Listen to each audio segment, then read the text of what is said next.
Hello, and you are live with King Sigma. Today is the 8th of June, 2021, and myself and the good Dr. Phoenix will be discussing Too Black to Learn or Not.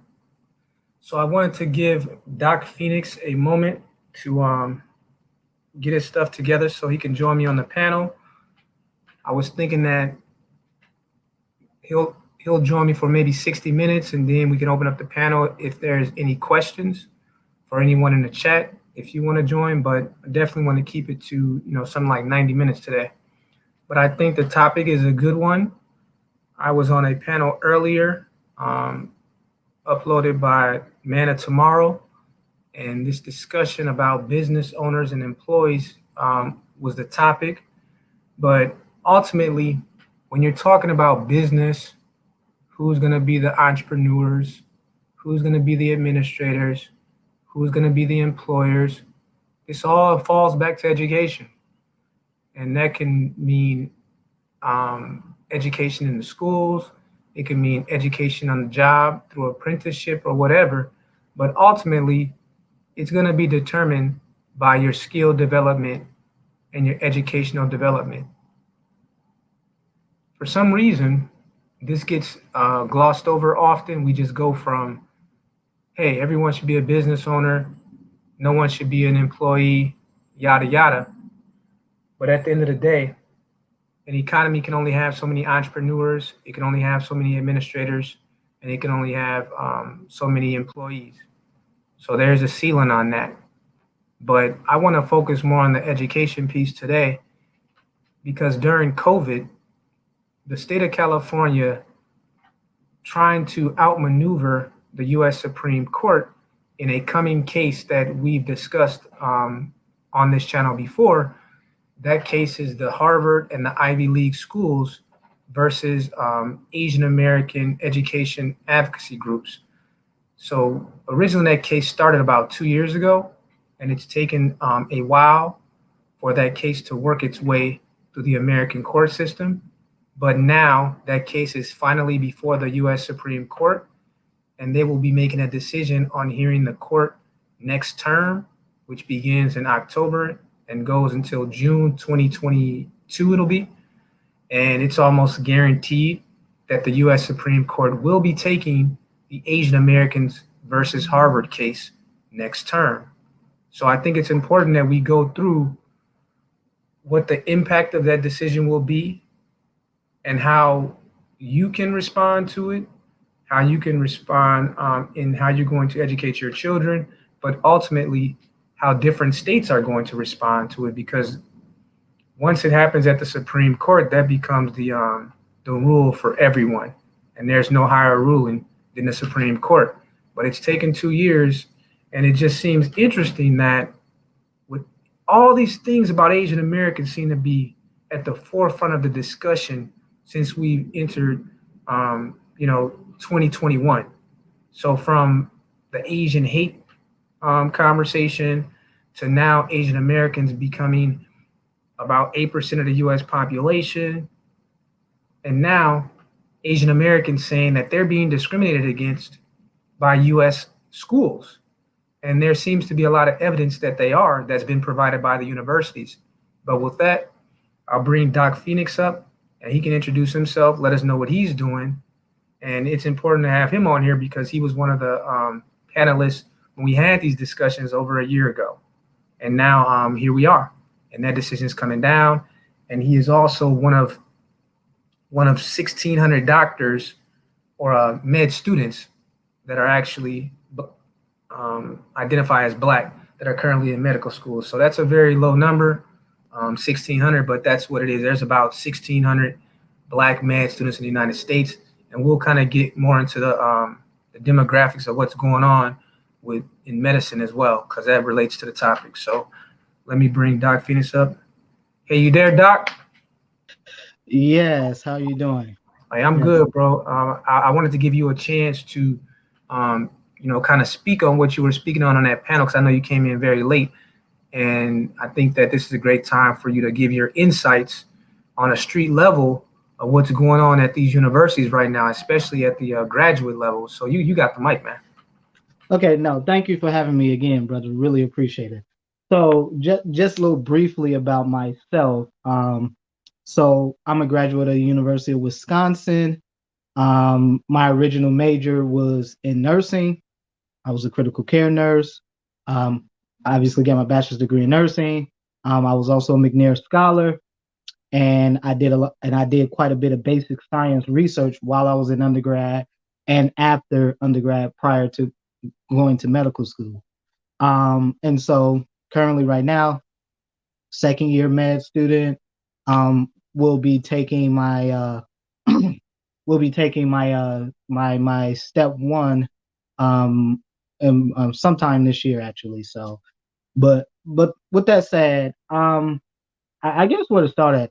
I guess because we're talking about undergraduate admissions and how obviously undergraduate are these doors that lead into graduate level and doctoral level education, where it principally starts at least as it pertains for Black folks, um, in secondary education, it does have to be at the undergrad level because what typically happens for many black folks typically do not make it past either the first semester of freshman year, or if they do make it past, they generally don't make it beyond their first year of undergraduate education. So I don't know if anyone's familiar with some of the stats out there, but if you look at some of the long term stats of the time it takes for folks to matriculate into an undergraduate program and graduate with a bachelor's degree for Black folks, you're looking at roughly about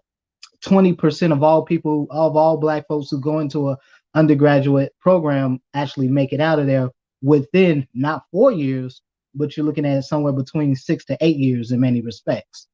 And although it did not take me nowhere near that amount of time to do that, I do know a number of folks where, yeah, some of them that started out when I started out, or even years after that, it's taken them 5, 6, 7 years just to get out of undergrad. And a huge part of that is because simply put, a lot of Black folks really aren't prepared to what it means to understand what it really means to be a college student, what it means to be an undergrad. I think most folks think that the idea of going to college is that you live in a dorm, you go to a bunch of dorm parties, you stay up all night, you're studying, you're cramming for exams, and no, and yes, that works for some fields, uh, uh, um, for some fields in particular.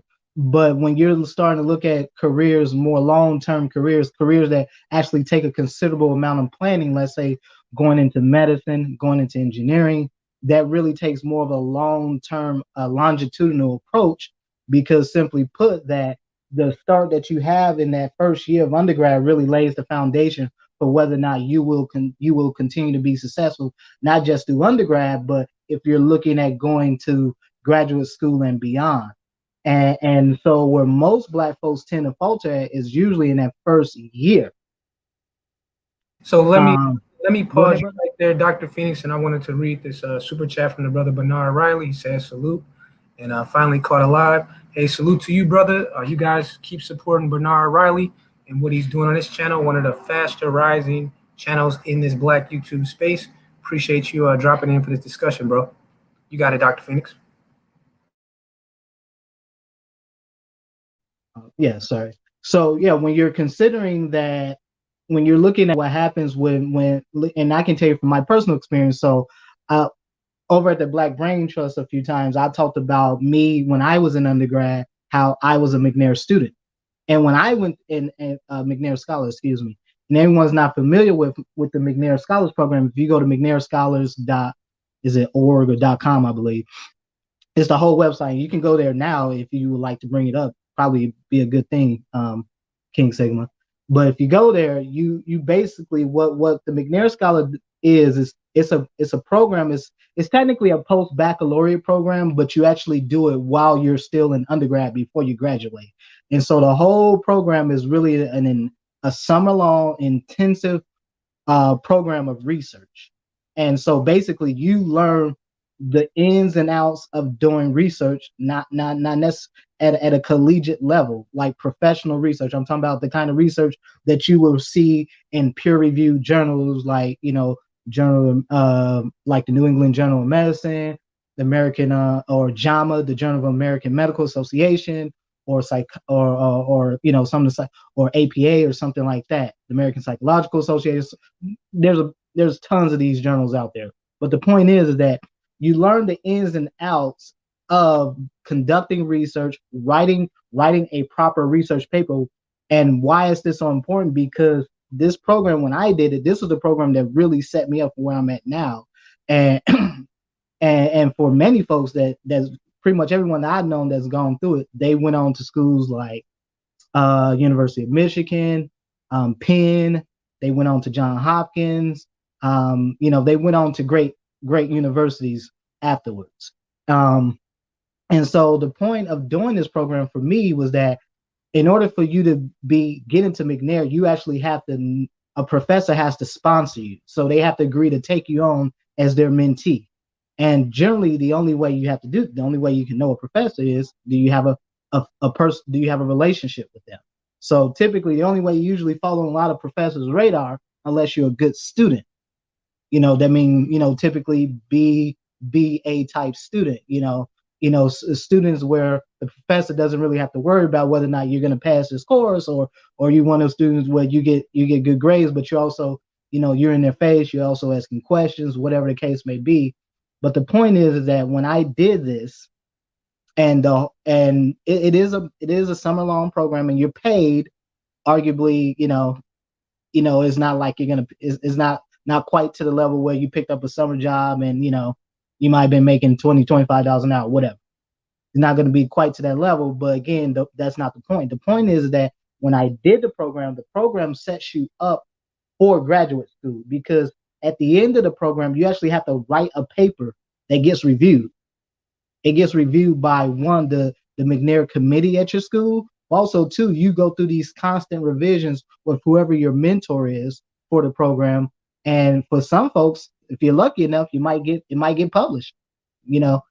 And that's not always the case, but again, getting published as a scholar is kind of a difficult thing, because it's a tedious process.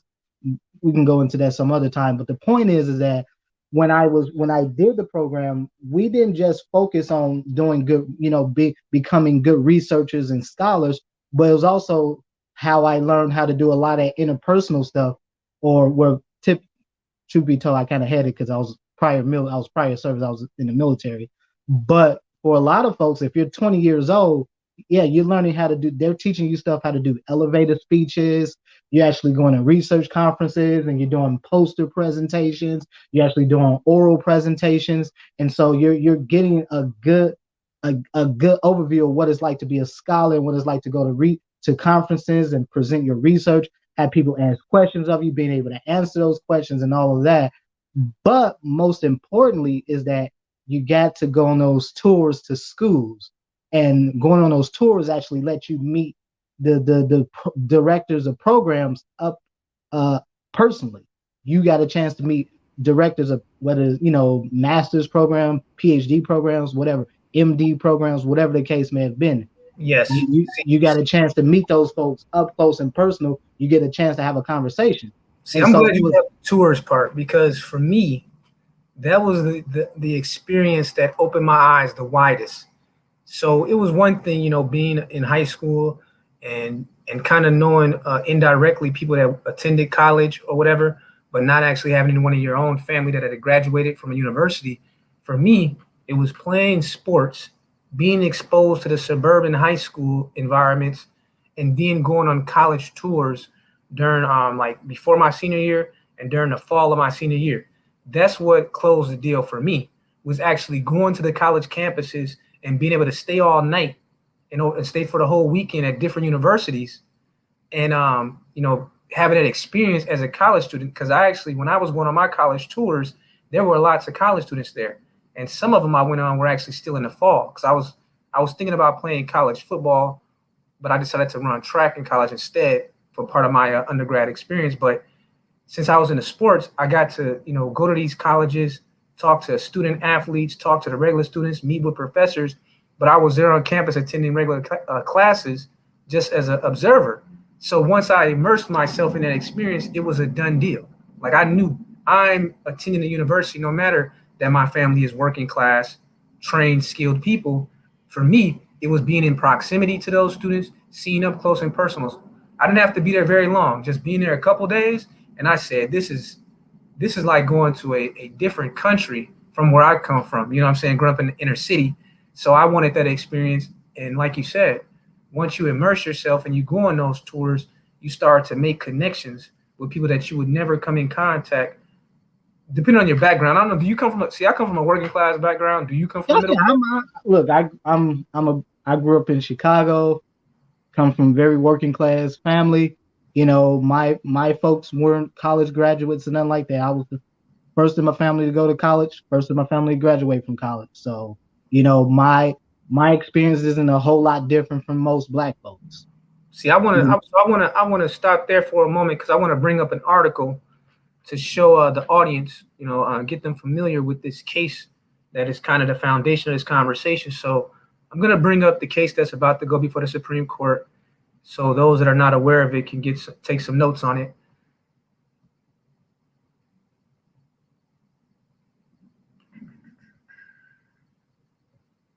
So let me bring that up. So here's the case, and this is from the Gazette. Says Supreme Court to consider case accusing Harvard of anti-Asian discrimination. And look at the date there, May 25th, 2021. So this is very recent. This is less than a month ago. Yeah, just a few weeks ago. Yeah, just a few weeks ago. But again, these things are there, but I never hear discussion of these cases or these important policies that are coming down. Everyone's always talking about something related to Hollywood in some way. And all these real policies and programs that are being put out there are being established now, and there are those that are going to be rewarded by having this information, and then there are going to be those that are punished. And then 5 years in the future, they'll be saying, "No one told me about this. I didn't know anything about this," even though it's right there in the mainstream media. So it goes. Go ahead, add something really quickly before you continue with that article. Yeah. One of the interesting things about my undergraduate experience, like I said, I have a bachelor's in nursing, and actually one of my minors was in biochemistry, and I'll never forget it. My program, I was the only Black male. When I say the only Black male, I was the only Black male in my nursing program. I was the only Black male in the Ronald E. McNair Scholars Program. Okay, this is a program that's named after a Black man who was a laser particle physicist and an astronaut. That's very disappointing to hear. And I was the only Black male out of, because they had gotten thousands of applications and they only picked like 20. They only picked 20 people. I was one of the 20. And with you raising that point, you got to wonder. So now that in those circles, specifically in academia and corporate America, they're moving away from identifying Blacks as what they are, Native Black Americans, and they're moving towards people of color. I can only imagine in a couple of years, you probably won't even have any Native Black Americans in the McNair There Scholars Program. wasn't the cohort that came. So when you're one of the things you have to do when you're a McNair scholar, you actually have to go out and recruit the next cohort. Mm-hmm. Okay, so I couldn't find any black males. I know this might get under a lot of folks' skin, but this is the God honest truth. I could not find any black males that were interested in doing this. I actually ended up co-mentoring with my mentor, who she herself is a scientist. She has a PhD in public health policy and stuff like that from Northwestern. But she was she's one of my mentors. But I actually had to help her co-mentor a black female from, where was she from? Not Sierra Leone. She was I can't remember the country. It was African country. You know, she spoke French. I don't think it was Cameroon, or I can't remember the country. But anyhow, the point was that I ended up having to co-mentor her in the next McNair cohort, because I simply could not find any black males who were actually committed and willing to do the work. Because don't get me wrong, this is a pretty intense summer that you're gonna have being in the McNair program. Yeah. And the funny part was when I did this program, even being in the undergrad in the nursing program, one of my good friends I still talk to this day is Asian. He's Hmong. So you're in Minnesota, so you know about Hmong and all that. I think they kind of have them spread out a little bit in California, on West Coast, but it's a very small Asian population that comes out of little sub-Asian population that comes out of Southeast Asia, that Vietnam, Thailand area. Very small group of them. You know, all you know, and historically, if anyone's been to Wisconsin and Milwaukee in particular, you know, they have a pretty decent sized population there, but they also tend to be one of the poorest populations in Wisconsin. It's growing, yeah. In the Milwaukee area, that Hmong and Laotian population is growing.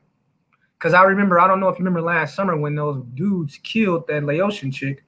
Yeah, and that was like a real big racial deal last year in Milwaukee. Mm-hmm. Those young black guys, she was raped and killed, right?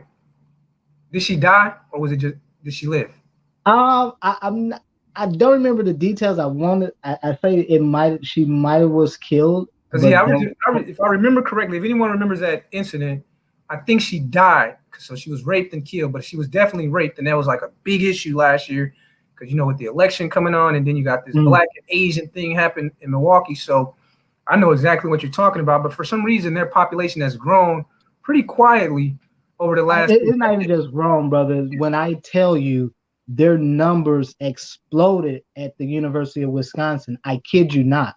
Yeah, it is. By the time I was leaving, the number of them that were getting into the engineering programs, that were getting into the health sciences, the biomedical sciences, the chemistry, whatever, had exploded. I mean, these are literally a group of people who are single digits in total population representation in this country, but yet here we are in the middle of the upper Midwest, and these folks their numbers were exploding at these major universities. So we're gonna get a little bit more into those specifics of those the data on that, but I just want to read a little bit of this article, and I'll come back to where, because I want to talk more about those numbers and how with Black Americans, they put them in the category of underrepresented minority. But with Asian Americans, even though they're a smaller population for now than Black Americans, they're considered a overrepresented minority in terms of how these programs assess who they're going to give scholarships to, grants to, or whatever. And that's just very interesting to me. We got to talk more about that, because most scholarships and grants are generally merit based. And so typically you do have some that they just give you because you fall into this specific group of this specific population, but most are generally merit based, meaning that how well are you performing? What are your grade? What's your GPA? Stuff like that. Can you have people that recommend you for these things? Because a lot of them, and that's another one of those key things too about McNair. When you're McNair, you get grants and scholarships open to you that other students don't.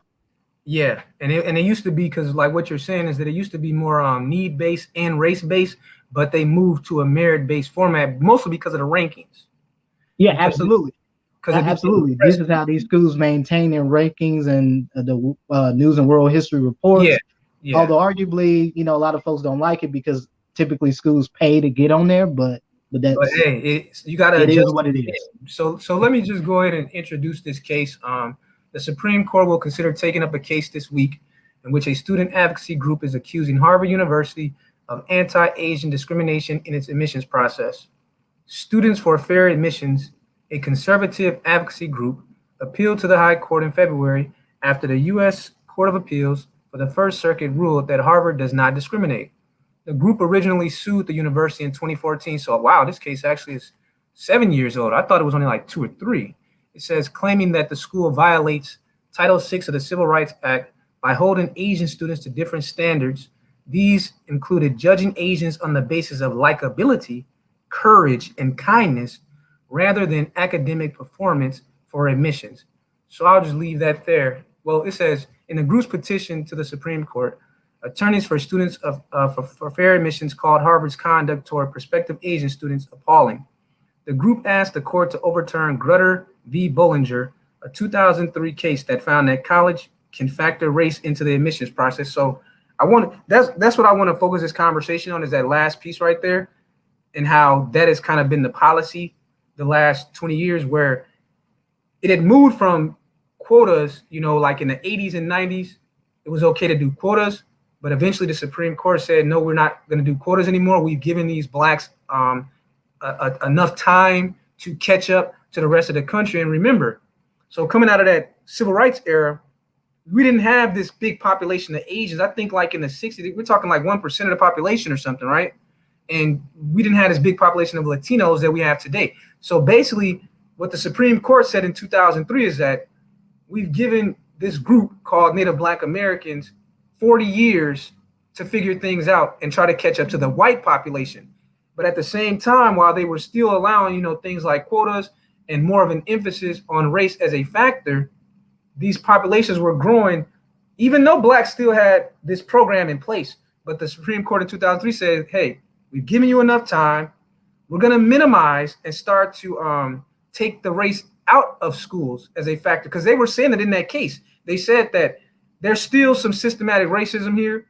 So we'll let race be a factor in the process, but you guys need to prepare that we're going to eventually eliminate race as a factor in admissions. So now here we are, 2021, and SCOTUS is about to take this case, and you can definitely guarantee, I promise you, they're going to annul the Grutter and Bollinger case, and they're going to move to a race as not a factor at all. And they're going to move straight to merit. And then we can kind of get into what's going on in California and how they're responding to what they're preparing for as far as a decision from the Supreme Court. They already know that they're going to take away race as a factor. So what they're trying to do, they're trying to say, okay, Asians are outperforming whites, blacks, and all the native population on these tests. They're outperforming them with the GPA.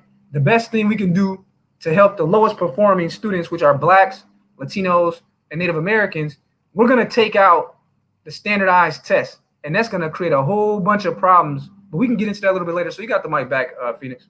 No. That's a very good point, because you just reminded me of something that occurred, I want to say about two years ago, maybe 2 years ago, was that UCLA School of Medicine actually removed they removed their quota based admissions. So basically a lot of it was going to be merit based. And then earlier, I want to say maybe about 2-3 months ago, UCLA again turned around because of the pandemic, removed requiring ACT, SAT for college admissions. But here's the problem. And this is where black folks think, well, yeah, it levels the playing field. No, it doesn't. Because there has to be some metric upon which they're going to compare you against your peers. So if we remove tests, then what's the only other thing we can look at? Your grades.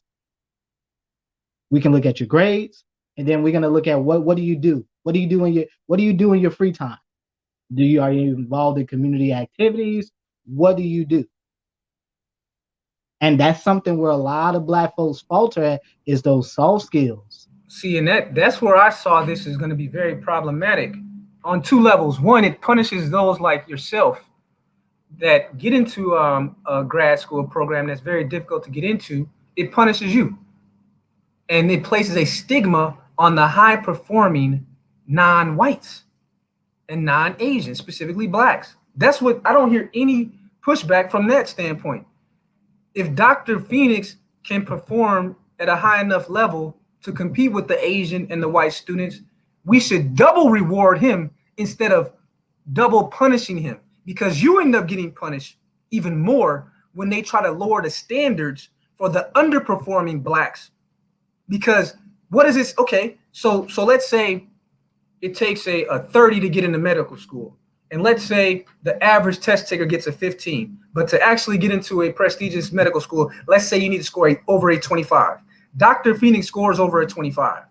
So that means no matter what obstacles have been placed to him, he did what was necessary to score in the top 10%. Now he deserves 100% tuition scholarship to go to that prestigious medical school. And everyone will respect him. Employers, because this really boils down to employment. So we get so caught up in what's going on at the school, we forget the schools doesn't pay you.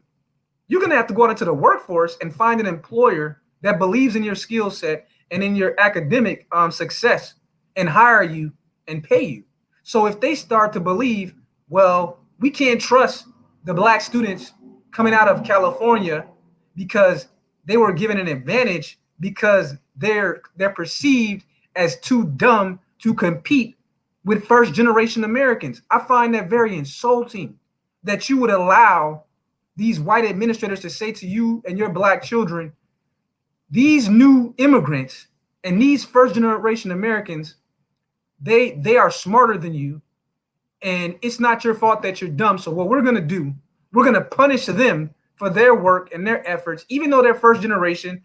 Many of them parents can't even speak English, but by whatever means, they found a way to compete with native born American whites, blacks, whatever, and then actually surpass them.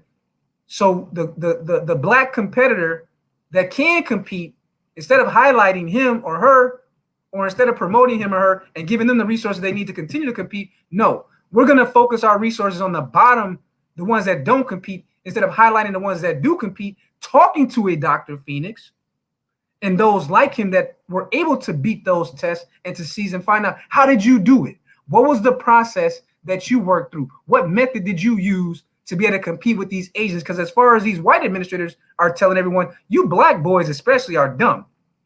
So how did you beat the odds?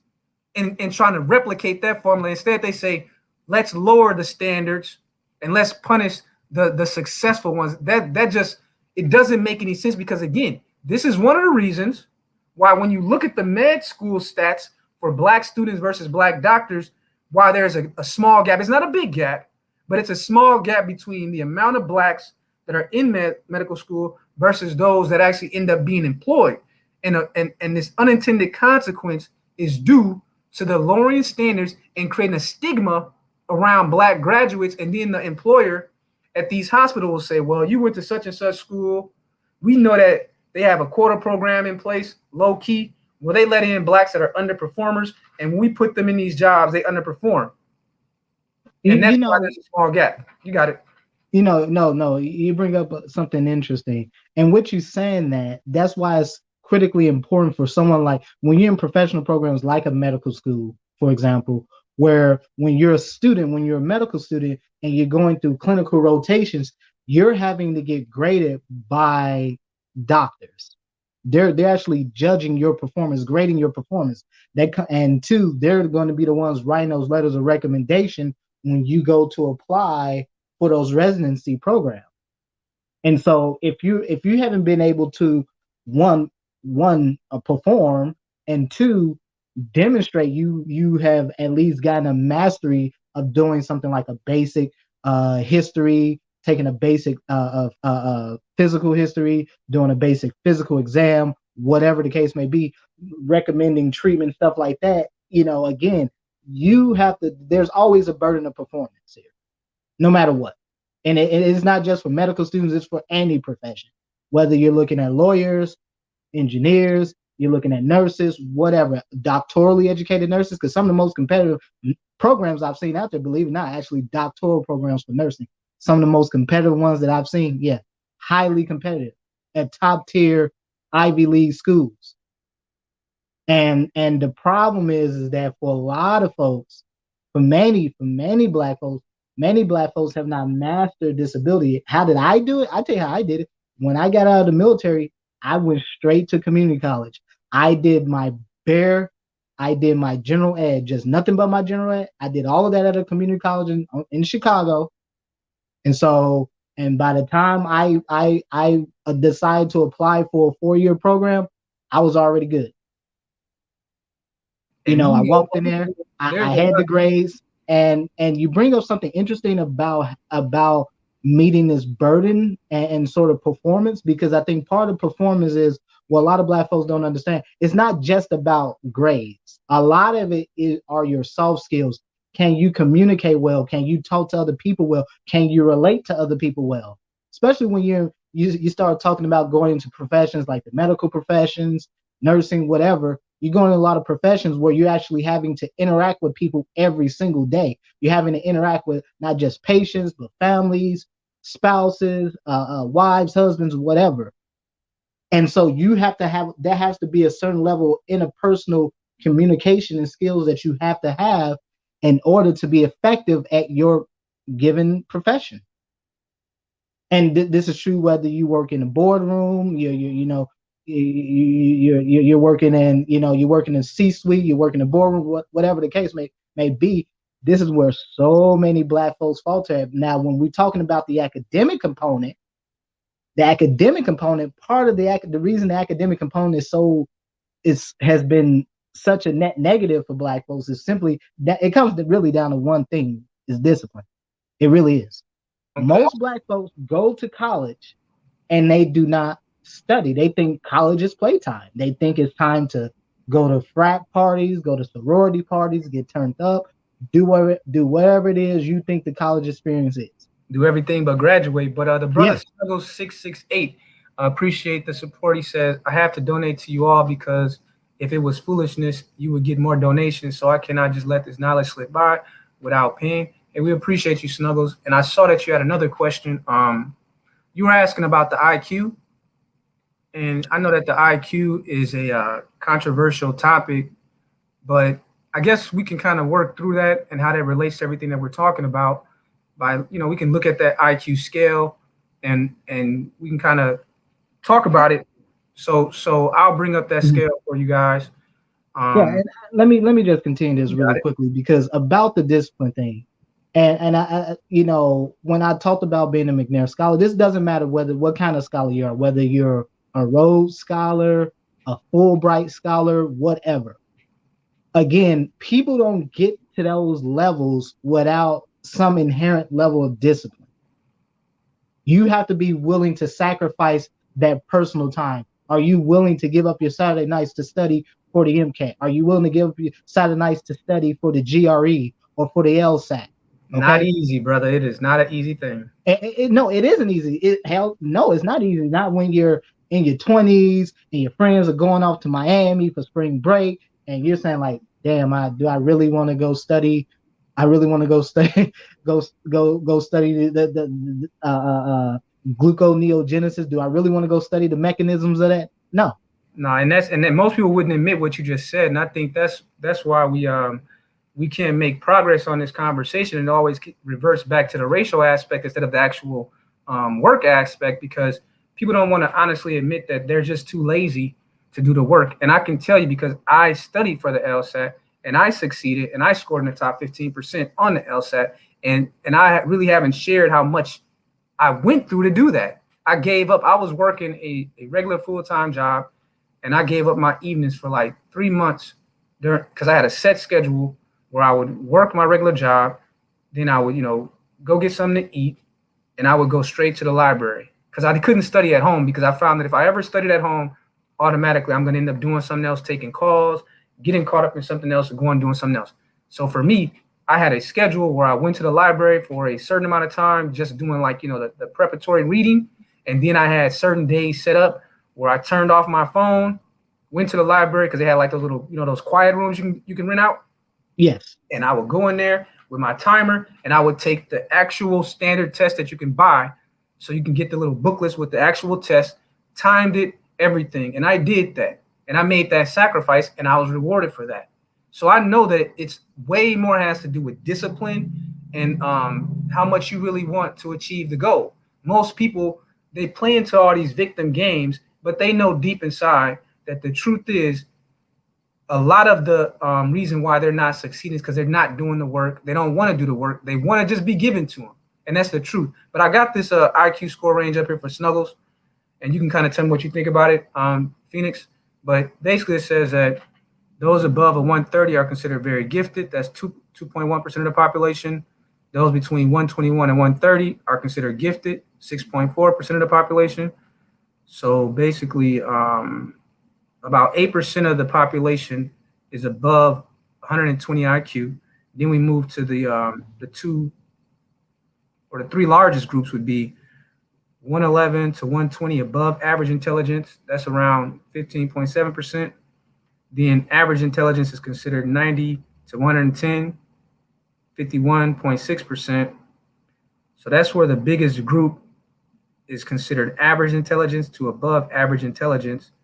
And that's about 67% of the population is in that range. And so it Mm-hmm. looks like about 21 to 22% are below that range. So you have the 80 to 89 below average intelligence and 70 to 79 cognitively impaired, 6.4%. So to answer Snuggles' question from my perspective, my thoughts on IQ is that regardless of what the score is, what's important is to look at the results. So let's say you took IQ out of the equation, right? You say IQ means nothing. But then you went into an environment and you were told, you were shown these different groups. And the person that did the testing told you this group has this score on average, this group has this score on average. And then you looked at what those societies produced, what those communities produced, what those families produced based on those numbers. For me, what would be important to me is what was the result? What did they produce that I can see that? So let's say you got someone they say has a 60 IQ, but then everything in their life that they've produced looks like what I would expect from someone that has a 60 to 70 IQ. So for example, we know that when you look at criminals, they tend to be based on the kind of crimes they commit. They can even look at criminals by their IQ and predict. The FBI does this all the time. Be able to predict the kind of crimes they'll be able to commit based off what the scores were, though, even for a criminal. So that's how I look at IQ. I just look at the results. So if you say, hey, I got 120 IQ, but you produce results of someone with a 60 IQ, then what the hell is the value of having 120 IQ? But if you have 120 IQ and the world that you create for yourself is representative of what we would expect from someone with 120 IQ, like for example, how Bitcoin and crypto is the new craze right now. So if you got someone that says to you, well, I have 130 plus IQ, then I would expect that person, the moment that they even heard of a technology called blockchain, that 130 IQ person should have been the first one because they got the information about it to be able to say, hey, this blockchain technology, this is where I expect this to go over the next 10 years. Let me buy up this Bitcoin while it's $1 so I can be one of the richest 130 IQs. So that's how I look at IQ. What about you, Phoenix? Well, my take on it is simply this. Yeah, the numbers say what they say, but objectively, do people behave and have outcomes according to those numbers? But more importantly, if you actually look at studies based on IQ, there are actually a number of studies that show one of the easiest ways to raise your IQ is simply read. Most folks don't realize this. If you just read daily, and that doesn't mean pick up your phone, that means pick up a hard copy book, open it up, read, is one of the best ways to raise your IQ. And speaking of IQ, I will say this much, and this is probably gonna be a little controversial, but I'm not gonna burn your channel like that, brother. But I'm gonna say this. Man, I've already been burned, so it ain't no big deal. Like But my channel, I done got so if many you strikes and want beef to at it. know, you was just talking about psychology. If you look at like, your brother, you study for the LSAT. I know they put a lot of stuff related to psychology. You take the MCAT in medical school, nursing school. You go through the whole litany of studying sociology, psychology. You're tested on it heavily, and specifically developmental psychology. And so if you look at studies for developmental psychology, specifically for children, the psychology of children is usually set by the time they're 8, meaning that whatever's been imprinted in their mind from birth to 8 years of age, that's who they are. And typically, that is a very hard thing to change under most circumstances. Yeah, and I had people in my family that always encouraged me to do reading. Like my parents, aunts, and uncles. That was just a normal thing because we used to have great discussions. They liked discussing things with me, and they always encouraged it. So when I hear brothers that haven't received that encouragement, I try to listen to them and understand. But one of the things I keep trying to push out here is that we've reached a point, if you're a black male in the United States, that you have to accept that very little to none, to no resources are coming to you. Okay? Very little. So you're going to have to take that Booker T. Washington approach to surviving the next decade, your lifetime.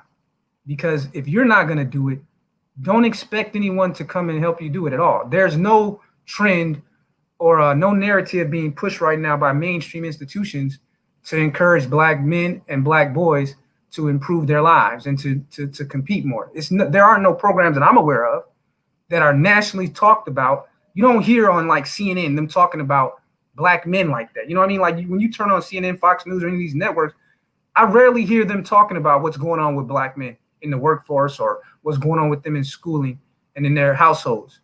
It's a rare thing. So you should know just by that black men, we've been pushed completely to the bottom of the discussion in the United States right now. And I that's wouldn't fine even say with it's me. bottom of the discussion, brother. I would say it is right now for all purposes, black males are virtually invisible. Yeah, And that's that true. was what I was getting to on MOT's panel when for the past month was in Chicago, and I'm standing downtown Chicago, and I'm kidding. I'm not kidding when I'm telling you, every corner there were multiple black males who were homeless. You go outside the damn you go outside the damn Louis Vuitton or the Burberry store, homeless black males right there. I mean, there was not a street corner I went on in downtown Chicago where I did not see at least 2 or 3 homeless black males. I see it all the time, man. Like at work in the parking ramp, there's this area where because we have like a lot of the sky bridges.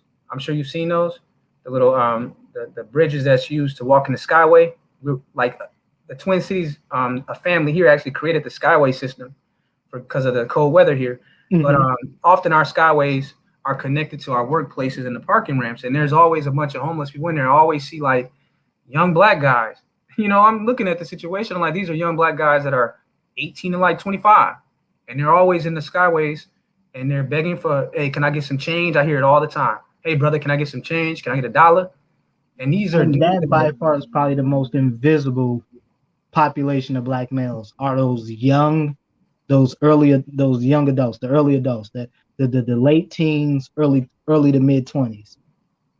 and you don't and you're looking at the situation and you don't know what to do because these people have a mother, they have a father, they have a family, and you ask yourself, how did this young brother that's 18 and 25 end up in a situation where here are people at 8 in the morning, and I'm talking about some of these days it's very cold, right? Because our temperatures can get 15 below zero some days, and you're asking yourself, what are you doing here at 7 o'clock in the morning sitting in the skyway, nothing's open yet, and you're begging people for changing dollars, and it's almost like an everyday thing. And sometimes walking around dirty and dingy in the middle of the day in the summer, walking up to people at their lunch break, begging for money. And I'm talking about these are young 18 to 25-year-old brothers, and you're sitting there and you almost feel hopeless because I can give you $1, but you'll be back tomorrow. And the question becomes, why? What is stopping so many young black men from being able to enjoy what all these other groups are coming into the country and doing and succeeding right away with little to no English background, no family history. Some of these are refugees who were poor in their own country, illiterate in their own country, but then somehow they're coming to the United States. And with the programs and institutions in place here, they're able to find a way to succeed. And that's something I've been thinking about a whole lot. And I see it when I'm at work and I'm in the downtown area, and I see these young brothers in that position, and I feel something because, well, this person looks just like me, but I work with pretty much nothing with people that look like all these other groups. And I'm asking myself, what are they doing right that we're doing so wrong as a majority? And is there even enough time to fix it now? Because I'm like, does anyone even care? That kid, that teenager that I'm looking at has a father somewhere. He has a mother somewhere. Where are they and what are they doing? And why aren't they being addressed and held accountable for creating this generation of under or non-performing black boys and lost black females? And it's like no one wants to take responsibility for that. So every day, I just keep seeing more and more of these homeless young black men begging for money, not developing those. Their skill set is begging. And what is the future for that out here in America right now?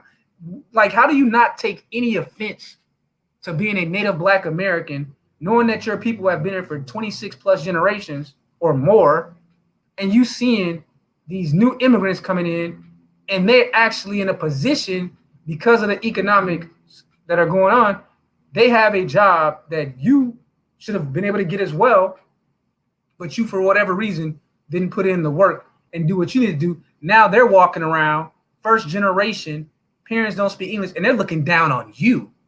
It's interesting you bring that up because I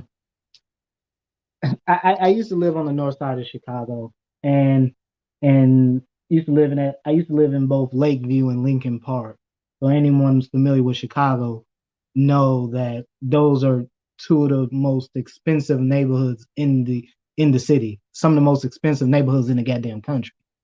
And when I was just there a couple weeks ago, one of the things that really stuck out to me were all of the 20-something non-black young adults that were rolling up in brand new Teslas, Range Rovers, Porsche Macans. You can think of any luxury mark they were driving. Brand new, 20-some-year-old kid, barely can park the damn car, but hey, they riding around in $70,000, $80,000, $100,000 vehicles. And the thing that asks me when I see so many black males, especially for the younger ones, a part of I ask myself the questions: what series of choices led to where they're at now? And not to say that it is completely their fault. No, that's not what I'm saying. But what I am saying, there were a series of decisions that happened in their life, whether they made those choices or whether some of those choices were outside of their control, ultimately led to where they're at now. And then I asked myself, well, truly, can they be helped? And and unfortunately, I know this is a tough pill for a lot of black folks, especially for older black males to swallow, the Gen Xers in particular. There's not a whole lot you can do for these folks. I'm not saying this to be malicious, but I'm saying this to be that if you're asking folks like ourselves, millennials, that whether you're the older millennial, younger millennial, even and those in between, if you're putting the onus onto our generation to say, hey, these guys need to be helped, we're still in our 30s. Your oldest millennial now is just turning 40. Yes, and that's the point. And you cannot sit here and put this on a relatively young generation, or the generation that's really in between the oldest generations and the youngest generation, and say, well, you guys have to do this because it's just not feasible. Because why? Because most of your millennials are still out here getting their stuff. And they didn't have no resources again. See, and I'm a big fan of talking about cultural capital, because I've always seen it as one of the biggest liabilities for young black people is that they come into situations where there's nothing being passed down to them from their family to help them get started. So they're just basically being, hey, I raised you to get to 18, and then they're being thrown into the economy and onto the public to survive. But they haven't been given anything that can help them get started. So it's really on you. And I'm fine with that. But I just guess my problem is that when we keep coming back to these conversations and everyone is ignoring the fact that it's not that these young men are failures. It's that there is no investment. No one's going to sit there and tell me that if you were trying to grow a plant and you put it in the worst kind of soil, never gave it sunlight, never watered it, and then when the time when that plant is supposed to bloom, that date comes around and that plant is dead and it's wilted, and then you're going to just say, well, damn, the plant wouldn't grow. And that's the part I'm sick of, because it's the shifting of blame always. Well, it's systematic racism or it's the schools, but the blame has to be on the parents and the individual themselves. Well, the data's been clear, brother. The data's been pretty clear for a number of years that most of what happens, most of what influences the outcomes for a child starts at home. Doesn't start in school, starts at home. About 70% of what influences a child's success is what happens at home. And this is proving even furthermore when you look at sort of some of the working vocabulary. When you look at working vocabulary among Black children, Black teenagers, Black college students versus their peers, where the average white, or I should say non-white college student has a higher working vocabulary than the average Black college student. True. And that occurs because, simply put, what happens in the home, what dialect is being spoken in home, what is the everyday working vocabulary that is spoken at home, can be Ebonics, because if it's Ebonics, which we know that's what occurs in most black homes, you don't need a damn study to know that. You just know that anecdotally, just listening to the way people talk. And see, that's why a lot of those universities, they have like remedial courses, and as quiet as it's kept, one of the reasons for that Black dropout rate is because for those Black students that come from underperforming households and underperforming high schools, they arrive on the college campus at a disadvantage. And what happens, this never gets discussed, they usually have to take like a semester or two of remedial college algebra or remedial composition or something like that. And they end up dropping out because they have to do extra work compared to their peers who already took the advanced classes, or at least were at the level of the rest of the larger group. So when you come from those underperforming schools, you're going to have the added burden of, you may have to take a remedial English course, or you might have to take a remedial class in math, and that's extra money too, and extra time that's added on. So that's why we all know that overall for universities, that it's like a 5 out of 10 dropout before the end of their sophomore year, and it's higher for the Black student because we don't talk about the fact that a lot of them come in underprepared, and then they have to take these remedial courses, and then that frustrates them even more because that takes a lot of effort as well to catch up with your peers. So it'd be a lot of things going on in academia, and the University of California system, to me, is the way that they're going about trying to resolve these issues by getting rid of the standardized tests, even though they know that the standardized tests give you the information you need in the aggregate to know how these students are going to perform. So I'll let you respond to that, but I'm going to bring up the study that came from the California Department of Education recently, and how they're going to get in front of this Supreme Court decision, and we can kind of go through what they said about that. And it's interesting because we're talking about the removal of standardized tests as part of the admissions process. Now, it's interesting because also one of the big things that happened this year too in the field of medicine is that they actually, when you're in medical school, you have to take three major exams that determine the course of whether or not you're going to be able to go into residency and eventually go on to become a licensed practicing physician. Step 1 and step 2.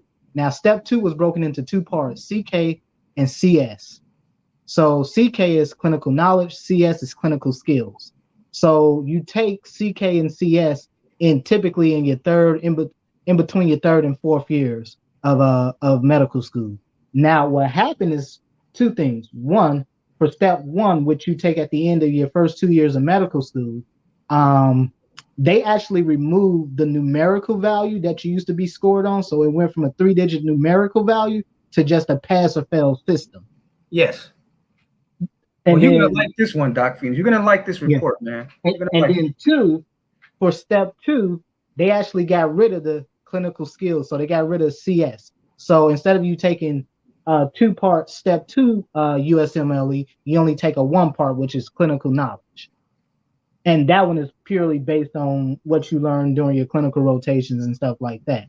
And so why is that important is because, yes, we're seeing that even at the medical school level, they are starting to become a little bit more flexible on how they're judging students. Now, don't get it confused because they took away the 3-digit the 3-digit scoring system for step one and just made it pass fail. Then the other thing about it is that then the step two CK is going to become even more important along with your grades and your letters of recommendation. So not only is it going to be your ability to show that you can academically perform, but do you have those soft skills to where will a physician be able to go out, willing be able to go out on a limb and write a letter of recommendation or letters of recommendation for you? Okay, see, and so here's the report that I have that kind of backs the things that you're saying, and this came straight from the system-wide review of the report of the Academic Council Standardized Testing Task Force, and this was released this spring. It says that they were taking comments all the way up to the 23rd of March, 2020. So this task force, STTF, is what it's called in California, and it's run by Janet Napolitano.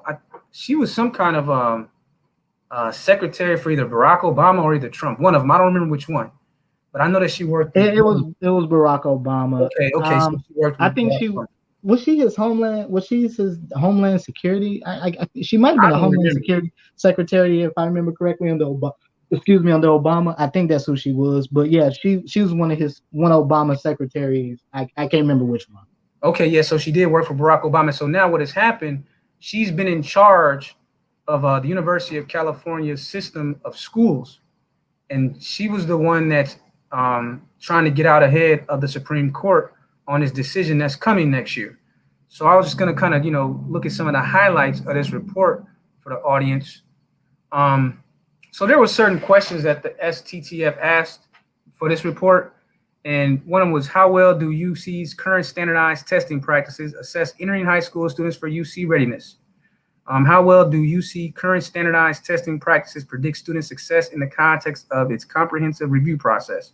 Do standardized testing assessments fairly promote diversity and opportunity for students applying to UC? And there's a list of questions. This is a big ass report, like 228 pages, but I just want to look at some of the main conclusions they came to. So, for example, this to me was the most important insight from the entire study. The STTF found that standardized test scores aid in predicting important aspects of student success, including undergraduate grade point average, retention, and completion. At University of California system, test scores are currently better predictors of first-year GPA than high school grade point average, and about as good at predicting first-year retention, UGPA, and graduation. So I want to give it to you, Dr. Phoenix, because I wanted to show the audience that this report is out there. They back up what the brother was just saying. So they're trying to get rid of the standardized test, even though they know that it's the best predictor and the fairest objective metric for admitting students, for supporting students, and for predicting their success within the university systems. And again, let's not get lost on schooling. The only purpose of schooling is to improve yourself economically and mentally. So you want to become a more liberal thinker, not the liberal political version, but in terms of, reading, rhetoric, speaking, things like that. And you want to get a better job and improve your financial position. What else reason is there to attend university? outside of that. And I put the financial before the rhetorical things, the reading and things like that that you learn, arithmetic and all that. That's fine. But really what you go to university for is to get a higher paying job that will justify the cost of what the cost is to attend university going forward, in my opinion. That's the only reason to go to university, is to improve your financial position, in my opinion. Yeah, and I think part of improving your financial position is that, and I think this is where the conversation that gets wholly skewed in Black society, where people don't understand the purpose of going to a university. You don't just go to a university because you want the damn degree. No, you go because of the network you get plugged into.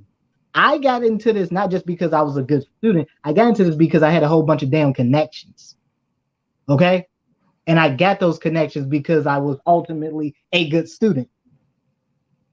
So there had to been some metric, some bar I had to reach in order to get people to notice me and take an interest in me. But if you go back to that, if you go back to what you just read, King said, there's two important things. So if you look at the UC California system, because I know folks right now at UCLA. I know folks who went to UC San Diego. I know folks who've gone to USC. I know that's not part of UC, the UC system, but it is what it is. The point is that if you look at prior to them removing the ACT, SAT as part of the admissions standard, I don't know if people knew, the average ACT score at UC, at a place like UC Davis or UCLA, was about a 30. Yeah, it's pretty high. That's right. That was right around the 90th percentile. And typically, the ACT, what is the ACT highest score? You can get like a 36? I think it was like a 36. So yeah, it was somewhere close to the upper 80, close to 90th percentile. Okay. And so when you look at that, and the reason why test scores are so important, because test scores demonstrate one particular character trait: discipline. Mm-hmm. Can you sit down? Can you give up? Are you willing to sacrifice time with your friends, your girlfriend, boyfriend, whatever? Are you willing to give that up to get the score you need to get into the program you want? No, they're not. And they need to just. And that's what it comes back to. So people say, oh no, there's no correlation. Yeah, there is a correlation. Well, they want the satisfaction. And they've been trying to push for, even with medical school admissions, they've been trying to, there's been a movement for years to try to get rid of the MCAT. It will never happen. Oh, really?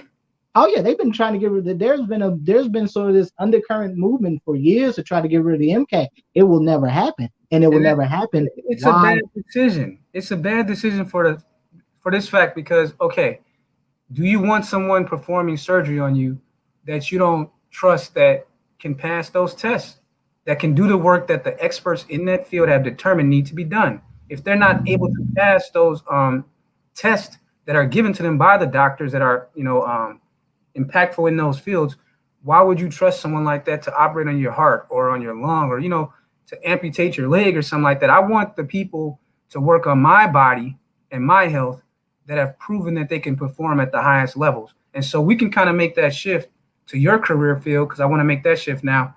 And then if there's anyone that wants to come up and join in the conversation, let me know. I'm willing to go for another 60 minutes.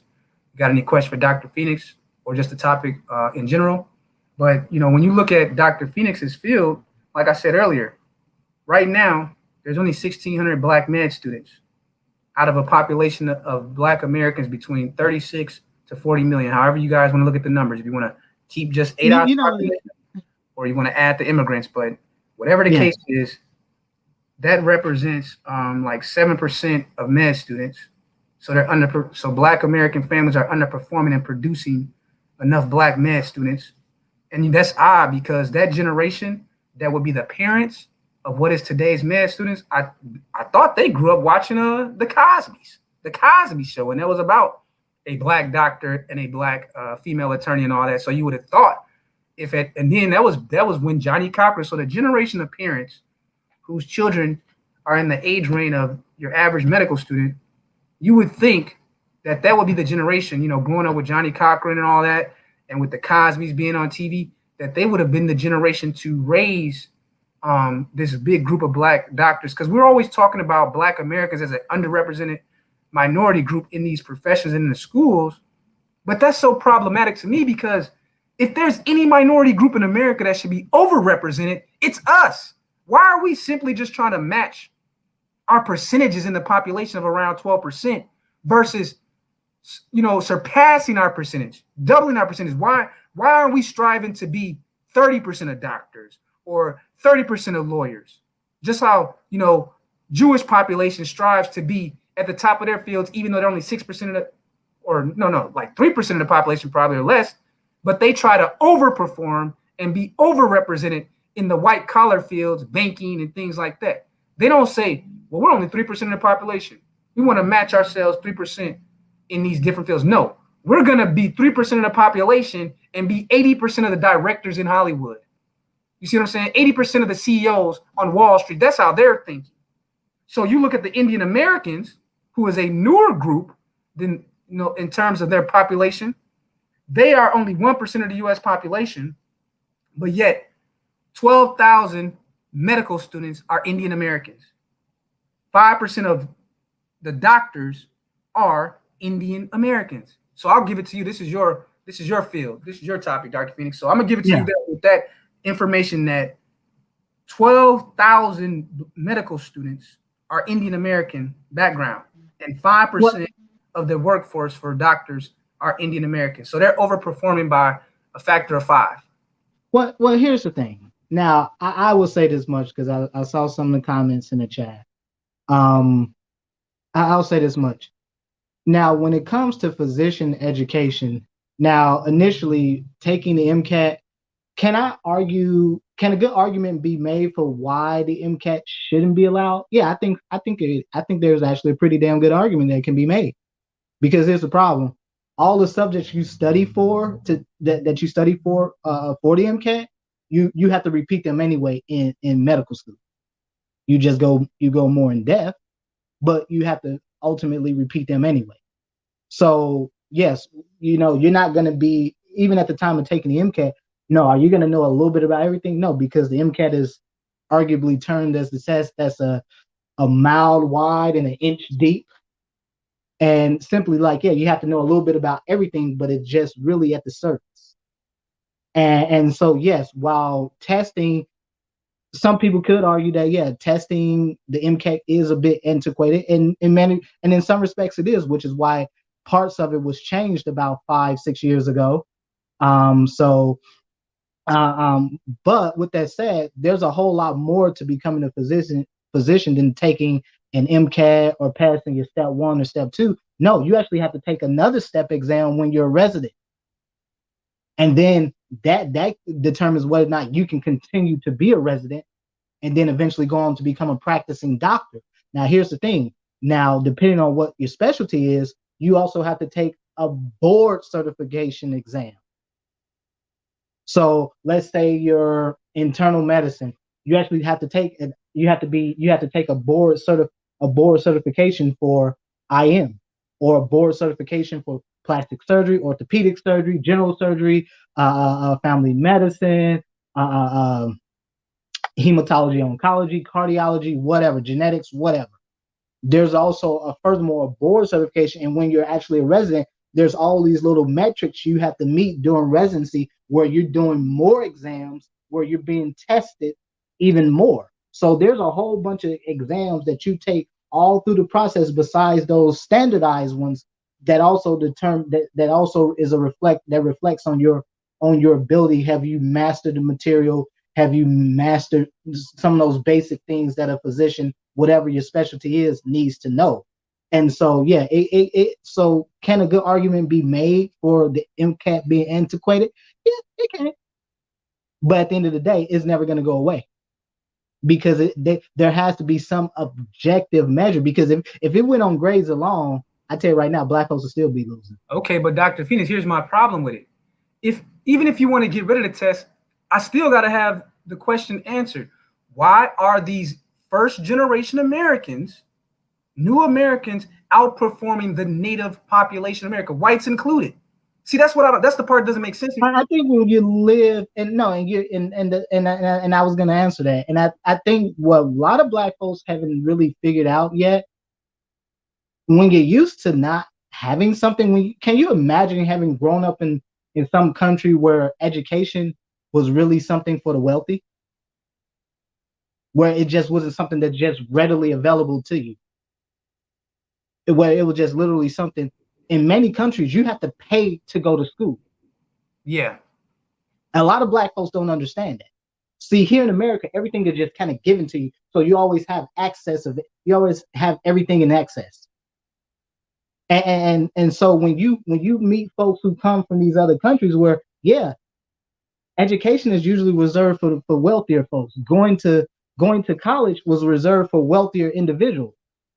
So when you got folks who come here, let's just to just keep it colloquial, if they're hungry per se, they're gonna do whatever they need to do to get whatever it is that they want. If that means that I have to stay up to 5 or 6 o'clock in the morning studying for this general chemistry exam, they're gonna do whatever they got to do.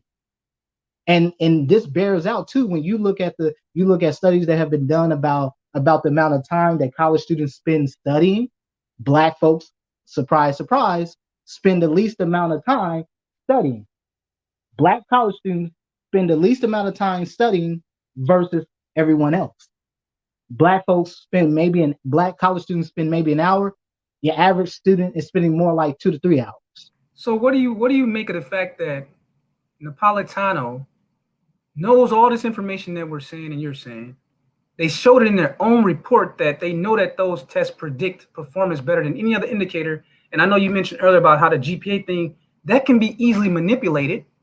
And here's a problem with taking away the standardized tests. So we talked about guys like yourself being punished, right? But what about this? So let's say, because you know how now they even rank the high schools, you know that, right? That it's not just the colleges that are ranking themselves. You know that they're actually ranking high schools now with U.S. News and these things? Yes, they've always have. They've done it for years. They rank school districts. School districts get ranked not just locally, but they get ranked nationally. Okay.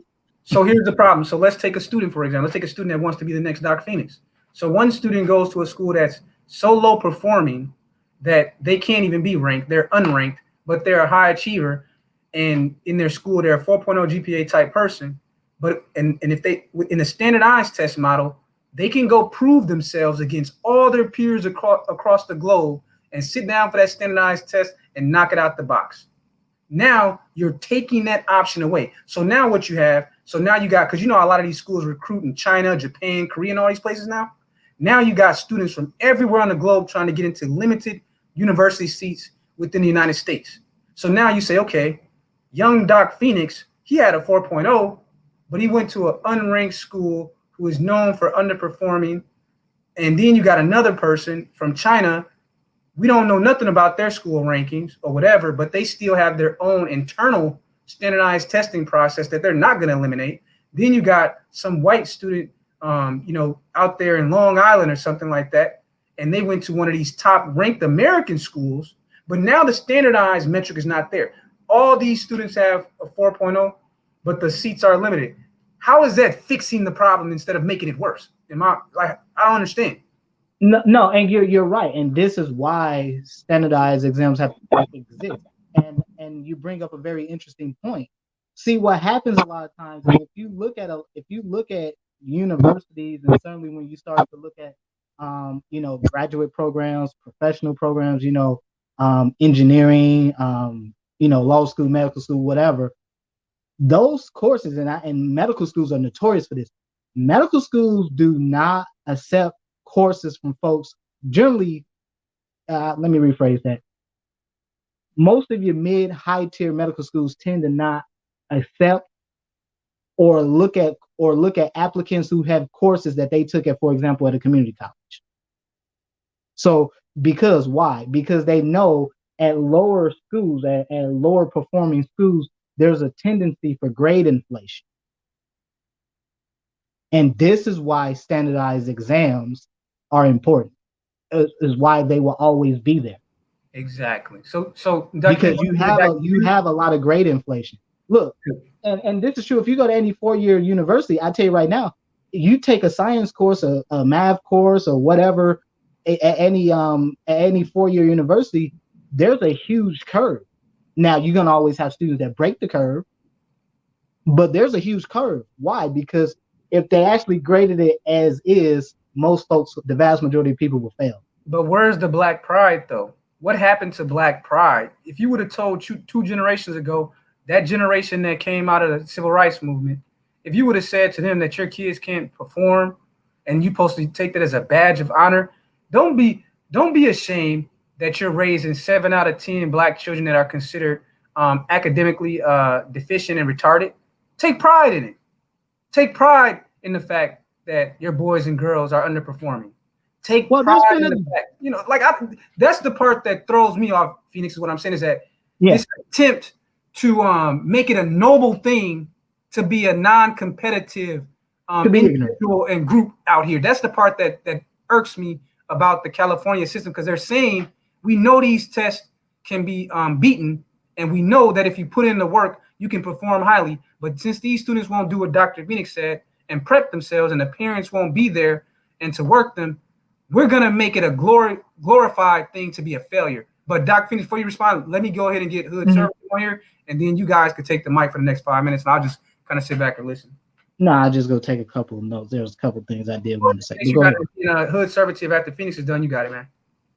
No, I just want to say this really quickly, because there has been this line of rhetoric in Black society for years when it comes to standardized exams, specifically when it comes to the reading vocabulary portion of standardized exams, where they say, oh, those are very racist, they're not cultural, they're culturally biased. And part of this goes back to anyone that's ever studied, for example, you took the LSAT. A huge component of the LSAT is vocabulary. Why? Because manipulation of the English language and vocabulary is a huge part of being a lawyer. And the GRE, for example, a huge section of the GRE is based on vocabulary.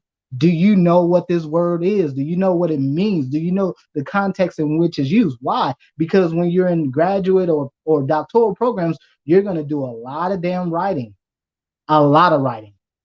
And you're going to have to be able to write things in a way that shows you have command and mastery of the English language.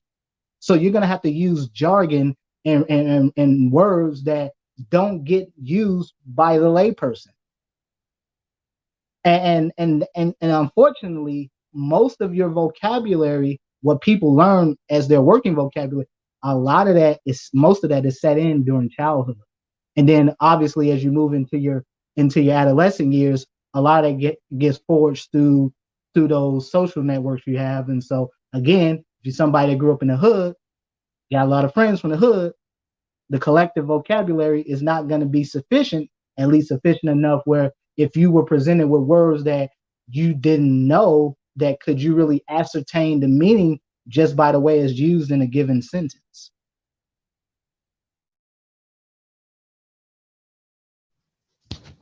What's going on, Doc?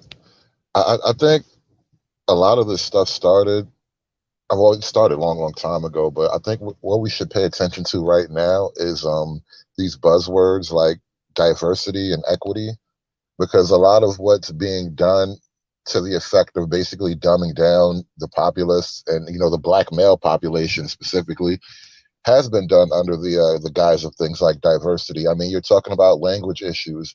I remember when that whole Ebonics wave was a thing, and it was explicitly done because, Black people couldn't speak the King's English, so to speak. And by intentionally lowering the standards, by lowering the bar, you will almost never get a sufficient mass of people who can actually rise to the occasion. And I don't see how you can expect to get something else. It's like trying to get it's trying to make a square into a circle. Like, no, this is how you program people or how you miseducate people so that they cannot be productive. And again, you gotta be aware of things like equity and whatnot, because you raised the point earlier too about the amount of Black doctors that you couldn't even find someone to sort of I forget what you called it. It was some kind of fellowship program that you had to bring someone in behind you, and just that the numbers weren't really there. So let's think about this for a minute. If for the sake of equity we want to promote Black doctors, right? Well, that sounds good, and for the sake of Blackness, we all support the idea. So now it's like rah rah, we need more Black doctors. Oh, this hospital is all white. We're all the Black doctors. So now we're creating this artificial push. Well, we're creating this push to find, to artificially fluff the numbers. How do you solve that problem? You promote doctors who really ain't shit, just because they Black though. And this is what you ultimately wind up with. And I would say, for me personally, I don't promote something for the sake of equity. When I talk about Black men being in medicine, I talk about it from a standpoint of really power, to be really frank, because I can care less about equity. Because one, we're very, when you look at the Black male population, they say we're about 5, maybe 6%. But once you account for social factors, you remove for, Black males that have just personally can't participate in society for reasons of incarceration. Then you remove for factors related to gainful employment. Realistically, you only have about maybe somewhere around a 2, maybe 3% functional Black male population. So Black folks will have and will Black men have and will never have the numbers. So when it comes to equity, I'm not saying what I'm saying for equity. I'm saying what I'm saying is because there has to be a place on the global stage that Black men have to take. And my problem is that I've seen too much of the fact that Black men have refused to take their place among global society. It's just true. You can't compete, and I say this not to offend any brothers that are, blue collar working class. I'm saying this to say that there's a reason why the folks that run the world are generally folks who've gone to college, or at least been in those environments. It is what it is. I know a lot of Black males don't like it, but it is what it is. And so we're just gonna punt on this, huh? So we're gonna accept that these liberal administrators are saying, hey, we know that these kids are gonna fail, because again, the task force report itself said these standardized tests are a better predictor of success. So we're doing this because it fits the diversity narrative, but we know that when these students arrive on campuses that they can't compete at, and they get frustrated, and while they're at the peak of their enthusiasm, you're just going to poke a hole in the balloon of these young people's enthusiasm when they're at their most determined stage, and then they get to this university that was a tier too high for them. So you know how the colleges have tiers? Yeah. So let's say the students that we're talking about, they would be better off taking the path of Dr. Phoenix, going to that community or junior college for 2 years. Most states now, at least in the blue states, community college is either free or just about free.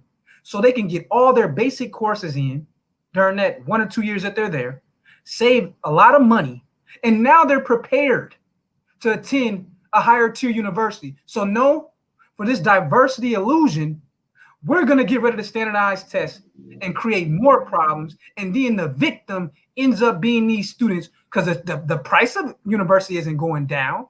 So they're like, oh, yeah, we'll bring you in, even though we know that you're not going to be able to perform at our tier 1 school. You're going to pay the same tuition with the successful students. You're going to pay less. This is the real killer.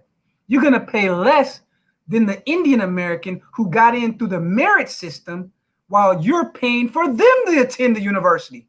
You're going to just get the debt, because since you are a low performer, you're going to have to pay out of the pocket. Whereas this Indian student who met the standard, we're going to give them all of the money of these native underperformers, because not only do we know that by taking the money from you, there's nothing you can do about it because it's subsidized, it's coming from plus loans or whatever. But this Indian American, we know from past history how they perform. But so I just see them setting these Black students up for failure. But you guys I got to bring in Renaissance and Mike V. No, to add really quick, I'm not punting on this. I want to make something really clear, because anyone that knows me, that heard me on panels, I've always made it really clear. I don't mentor nobody unless you prove to me you can do the work. I don't do that. I never have, never will. Why? Because I didn't get the mentors I have by being a lazy ass student. I didn't. That's not how I got to where I got. That's not how I got my mentors or nothing. No, I had to put in work. And I'll give you a prime example. The summer I did the McNair program, I was also in the middle of a 11-month critical care internship. On top of the fact that I was taking 2 biomedical science summer courses. So 6 credit hours plus McNair plus working my internship in critical care on the weekends. So I had no days off my last year of undergrad. None. Zero. Well, that's just I busted. I worked my ass off. And I make no bones about it. And when I meet black males, because you'll be hard pressed, King Sigma, to find a lot pre-meds who haven't went into high school, who didn't tutor for ACT or SAT. You'll be hard pressed to not find a pre-med that didn't do that. I did it. I did it my junior year. I did it part of my senior year. And I tell you, man, I didn't really get nowhere doing that, to be really frank with you. If anything, yeah, it looked nice on a medical school application, but did I feel like I really helped folks? Maybe 1 or 2, but for the vast majority, no. But go ahead. No, the thing with the whole equity angle, and it was never like, I know I mentioned it, and I was never even trying to like direct it at you whatsoever. What I was speaking to is a policy initiative that is at this point like decades old.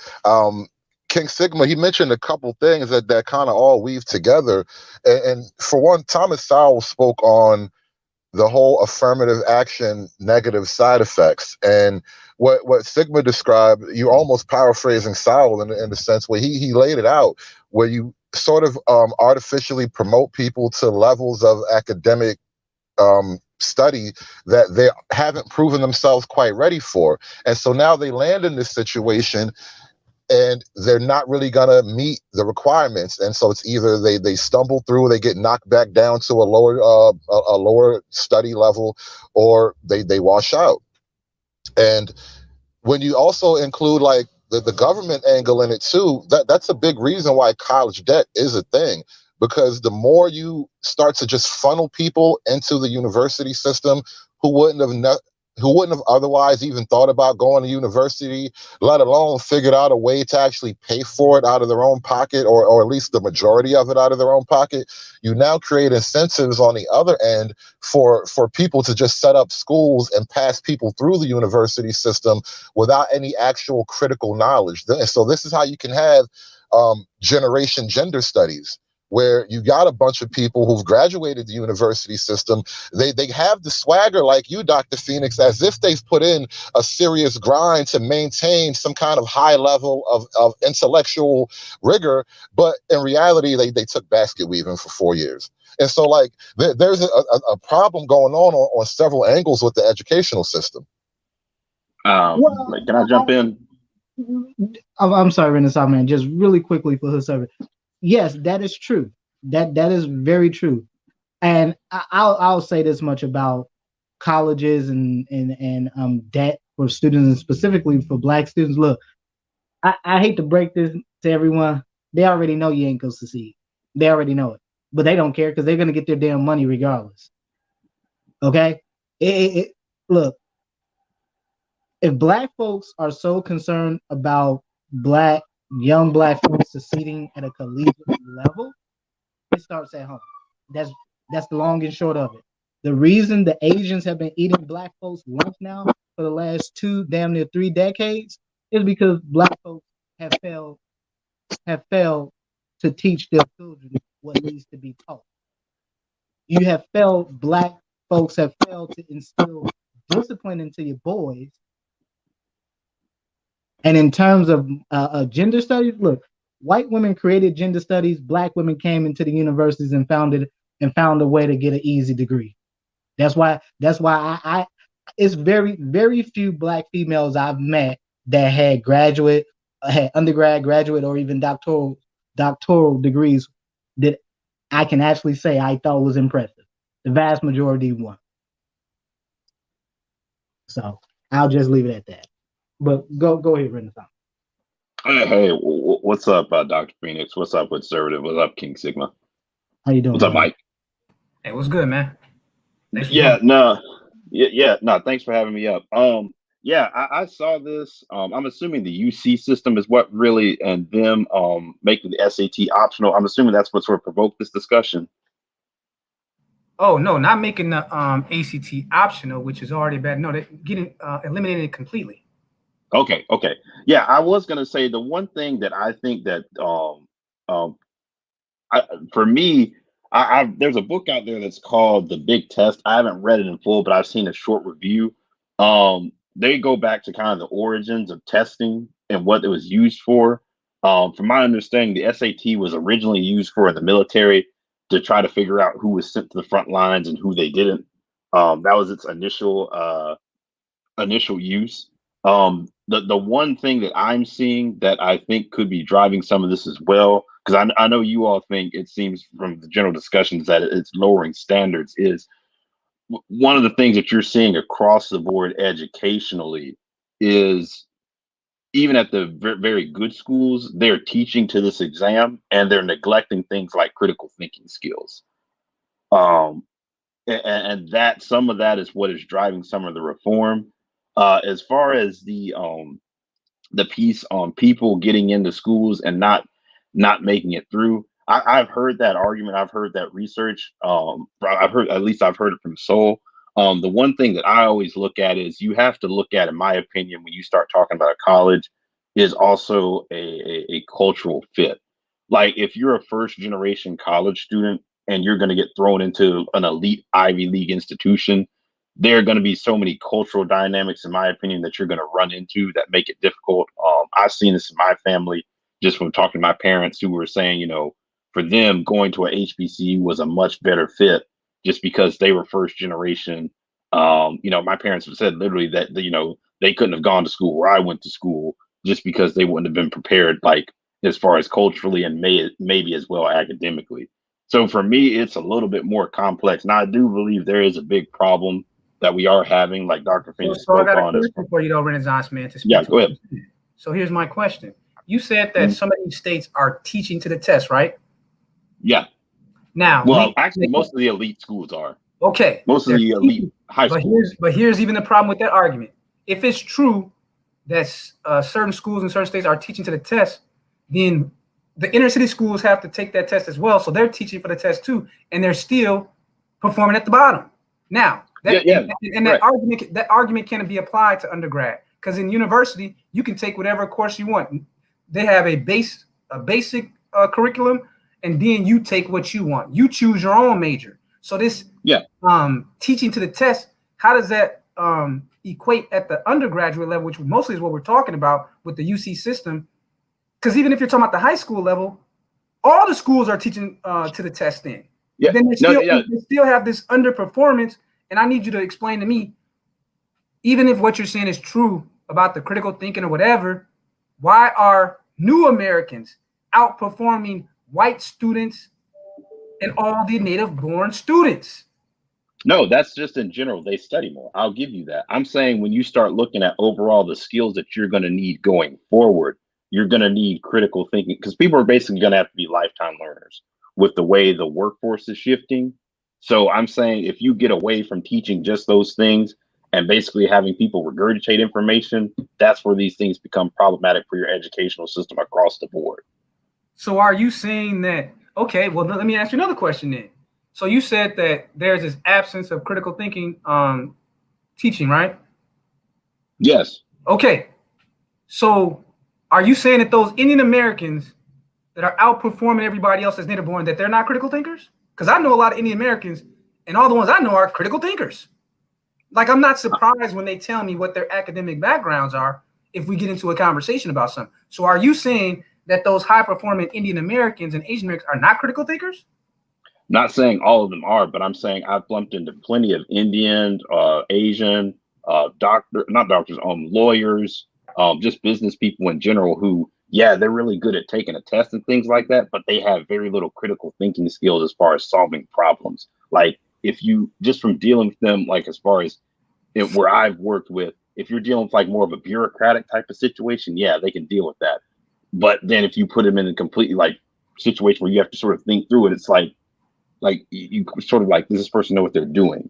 Like I said, it's not everyone, and there are certainly people who do well with it, but in general, that's what I've seen, and Okay, that's so what then here's I've my read about. question. So to those that you say, okay, so let's take these non-critical thinkers that you're talking about, but they're able to perform in those environments that are paying the 100K salaries, because that's what really we're talking about. You know, who's getting the most money out here with the kind of skills that they have. So my question would be, well, why are those that you claim are the critical thinkers, but are not performing the standardized test, why are they not able to transfer that critical thinking to the standardized test? Because again, I've taken these standardized tests, all of us have, and it takes critical thinking as well, because that's part of critical thinking, being able to break down arguments. I know whole sections of some of these standardized tests where the question to the test taker is, can you break down this argument logically?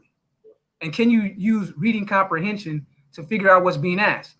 That's part of critical thinking. I'm just trying to understand how you're separating that from critical thinking. I don't get it. Quick question, Renaissance man. Yeah, go ahead. You're in graduate school, right? Yeah, I think you said you were doing an MBA or something. Like, I'm in part-time did you MBA have to program. take the did you have to take the GRE or something like that? Because in not all for fairness, no, I didn't have to for the program that I am in, but I did take it for another one that I was looking at going in. I took the GMAT, not the GRE. Yeah, the GMAT. Yeah, that's for all the business majors. So in all fairness, I think schools have actually they've done a lot. Now we've seen over the last 2-3 years now, many graduate programs have done away with using the GRE as part of the admission standard. And hell, I think many, if not most, law schools in this country actually let people take the GRE in place of the LSAT. Yeah, I think I believe during COVID they were letting you. I know they were accepting, like some schools were accepting even your SAT and your ACT during COVID for business school, and I think and as well as for business school now they'll let you take the GRE. And like you said, I don't know if they'll take the GMAT for law school, but I know they will take the GRE. Yeah, and even with medical schools, up until near the beginning of this year, medical schools actually had postponed. They were letting folks apply and accepting folks without MCAT. Yep. And I talked about this early part of last year. Let me add this one piece to it.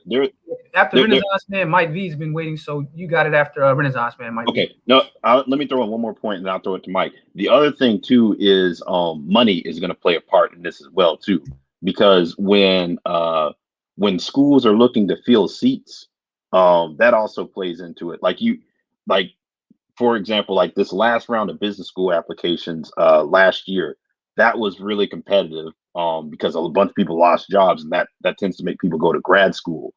So some of that plays into it as well, as far as, hey, when you're sort of seeing a downward trend in enrollments, which you are seeing with the Gen Zers, you do see more relaxing of standards as well. Go ahead, Mike. Hey, thanks for having me on. I went to school for IT, so I went to school for information security and computer electronics. So for me, and to the point about affirmative action, a lot of those seats don't have Black people in them, or at least Black males in them. And so I think affirmative action actually works in that, would actually benefit Black men in that way. But I think to Dr. Phoenix's point in the topic, a lot of them are not prepared, and that starts at the K through 12 level. Now, there are ways. I mean, this public school system is just radically broken. It's done by design because it's just there to actually funnel more kids in and out in order for them to collect revenue. But there are ways to actually fix that issue on the ground level. I spoke with Dr. Phoenix about this a while back, about doing things like this. However, most of your affirmative action actually goes to white women. It doesn't really go to black people for all intents and purposes. So they're not the biggest beneficiaries of it. And so I think affirmative action can be restructured to actually be more inclusive, to have more black people and especially black men, and not necessarily just in the health sciences sector, but in all other sectors as well of the STEM factor. There are, the areas that could really concern me is the fact that, black people are not being represented in these areas at these major universities. And so, like Renaissance Man was talking about, walking into some of these environments does provide a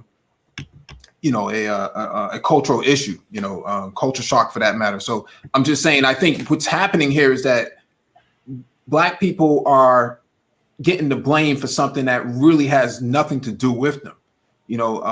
They're kind of being punted around and made the scapegoat, but in reality, none of this really has anything to do with them. Someone is just trying to, utilize, the suffering of black people in some of these areas, but black people really don't have anything to do with it. Well, I think so hold on 1 second, Dr. Phoenix. I want to respond to Mike. So I agree definitely, because Dr. Phoenix and I talked about this before, about the fact that gender affirmative action has actually replaced black affirmative action since the late 80s, early 90s sometime.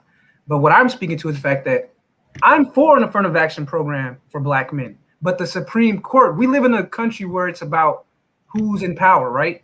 We know that right now that the current Supreme Court has made it clear they're getting rid of it. Now, the state of California, they put it on their ballot. The majority in California just said this fall, and this is one of them, isn't California like the most liberal state? They said, no, we don't want affirmative action, because the majority population in California said, we don't want it. So they, even though there was a liberal group that tried to push affirmative action back onto the ballot, the voters there voted against it. And the Supreme Court has made it clear that when this case comes on the docket next year, they're voting it down. So I get what you and Renaissance Men are saying, but I'm just speaking to the fact that in the practical, real world that we're in now, the majority has spoken. The time for Black Americans to have that preferential position, it's passed. So we got to compete with things the way that they are.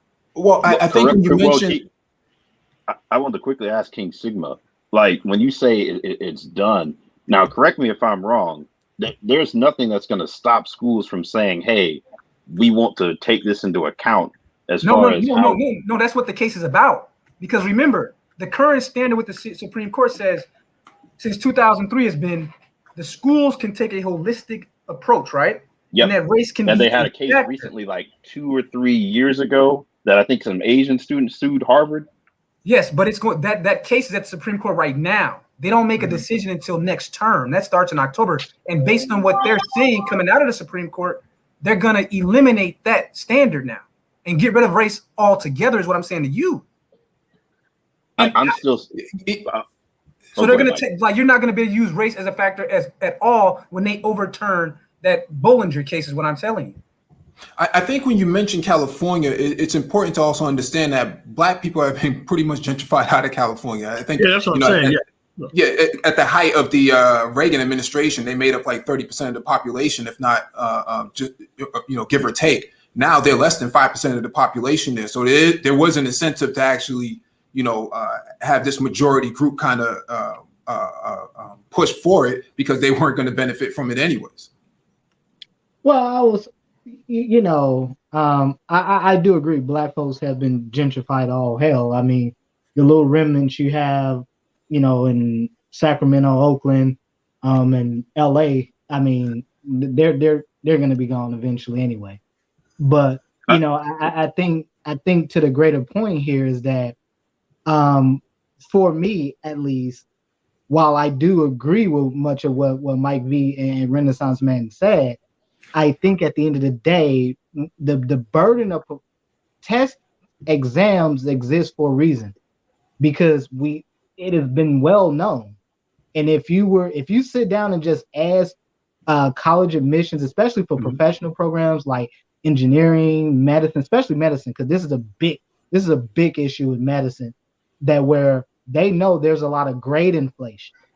And this is why when I was saying earlier that the MCAT they will probably never get rid of the MCAT, no matter, because there's been talk and movements now for years to try to get rid of MCAT, but it will never happen simply because there has to be a metric. And that's just the nature of becoming a going to medical, being a pre-med, going to medical school, and eventually moving on to becoming a physician. You're going to always be taking these high stake exams. That's just the nature of the game. I think the other thing go ahead, I think when you mention Indians, King Sigma, it's also important to understand that they do a lot of cheating in India for exams. That they're notorious for that. That's kind of one of the reasons why America doesn't really, or other countries don't accept Indians' test scores from their countries. I mean, it's widely disputed. That there's a lot of cheating going on. Actually, you can look up videos on YouTube of people, flying kites into classrooms, in order for them to pass. So who is supposed to be PC? I don't disagree. See, I'm not. I think conservative has a lot of feedback. He might be. Well, what I'm saying to you might be, even if everything you say is true, in the political situation we're in, that's the job of the university system to be able to filter that out by saying, okay, we have this history of Indian Americans having this questionable test scores. You not only have to take that exam in India, you got to sit for an additional exam. And in some of those fields, I've seen that they do make foreign students sit for 2 tests, the version in their country, and then an additional test here in the United States. So what I'm saying is that if you're saying that needs to be the standard, what I'm asking you is, why aren't the Black Americans, who all these people get to jump on backs and be carried to the front of the line, why aren't they saying, hey, Mike V, we need that to be a standard where any foreign international that wants to attend university, they have to take 2 tests instead of just 1. Why isn't it being pushed in? I mean, they're not even not. Yeah, go ahead, Dr. Phoenix. And tomorrow after Dr. Phoenix. No. I think because they're not even knowledgeable that this is even going on. The average Black person doesn't realize how much cheating is going on with Indians who come to America. That's why you see a lot of them who do work in 7-Elevens and these sort of gas stations and stuff like that. Those are the failed Indians. Those are the ones who came here and were supposed to go to college and supposed to get a doctorate degree, and they failed to do it, and they're too ashamed to go back home because the shame from the family would actually be overwhelming for them. Now, the Indians who do perform well don't associate themselves with those other Indians who did not perform well. So you see this sort of caste system play into all of that. But when it comes to Asia, Southeast Asia, almost exclusively, we know that they spend 3-4 hours in terms of studying. And there's actually a really good article about Russia that they focus on math and science at the core level from K through 12, which is why they perform so well, when it comes to post-secondary education. They're kind of the masters in rocketry and other sorts of STEM focuses that they tend to do well in, as opposed to other groups of people, because they focus on the core first. In America, it's not like that. In predominantly Black school districts, lack of basic necessities becomes the norm, and kids are not going to school to learn; they're going to school to eat. Just really quickly about the cheating thing. Just really quickly. Okay. In all fairness to what Mike V just said, I will be honest and tell you, yeah, it is a problem, especially when you're looking at foreign nationals and stuff like that, where they're coming from other countries. Yeah, no doubt about it. In fact, I'm trying to believe, was it an article you sent me, Mike V? But it was an article maybe about 2-3 months ago. It was out of Dartmouth. So there was a cheating scandal at Dartmouth Medical School. Yep. And I think was that an article you sent to me? I think. Yeah, I sent that to you. I'm going to pull it up right now and then drop it in the chat. And so no, and it I mean, again, I'm not going to tell you that this isn't true. I mean, it is quite common. Believe it. I mean, it is quite common. And I mean, certainly we've seen this certainly with the admission scandal from, was it last year at UC with UC with the University of California system. And these movie stars and their children and stuff like that. So I mean, yes, there is a lot of cheating, but however, when it comes to some of the most basic of measures, Black folks still are underperforming. Black folks can do basic algebra, and there is no racism in math. Algebra. Well, according to Hood Phoenix, according to Hood Conservative, he says math is racist. Math is not racist. Math is Oh, the bro, same. come on. You know that's a joke. Yeah.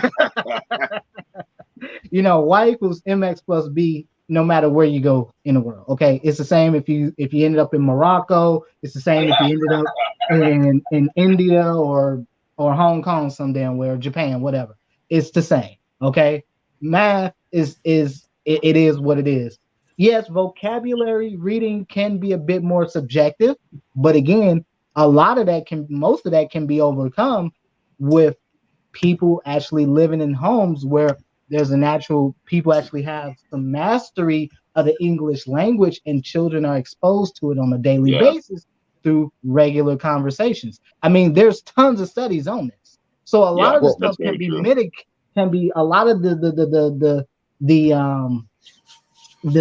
academic issues that Black folks have can just be mitigated through just really environmental factors. Absolutely. Well, I think we have to put to rest another sort of mythology about Black underperformance. And you spoke to it specifically, Mike, this idea that they can't learn because they're hungry or they're so poor. I mean, you don't get to collect food stamps and whatnot for your kids and then say they can't read because they're hungry. Like, I don't think that's quite the problem. I really do think it's more of just a directional. We're not directing our energies in the proper places. Like, the kids aren't starving if we have an obesity epidemic. It can't be both at the same time. Wait, No, can I say? Oh, go ahead. Go right ahead. Go ahead. No, I just wanted to ask King Sigma one question on the affirmative action.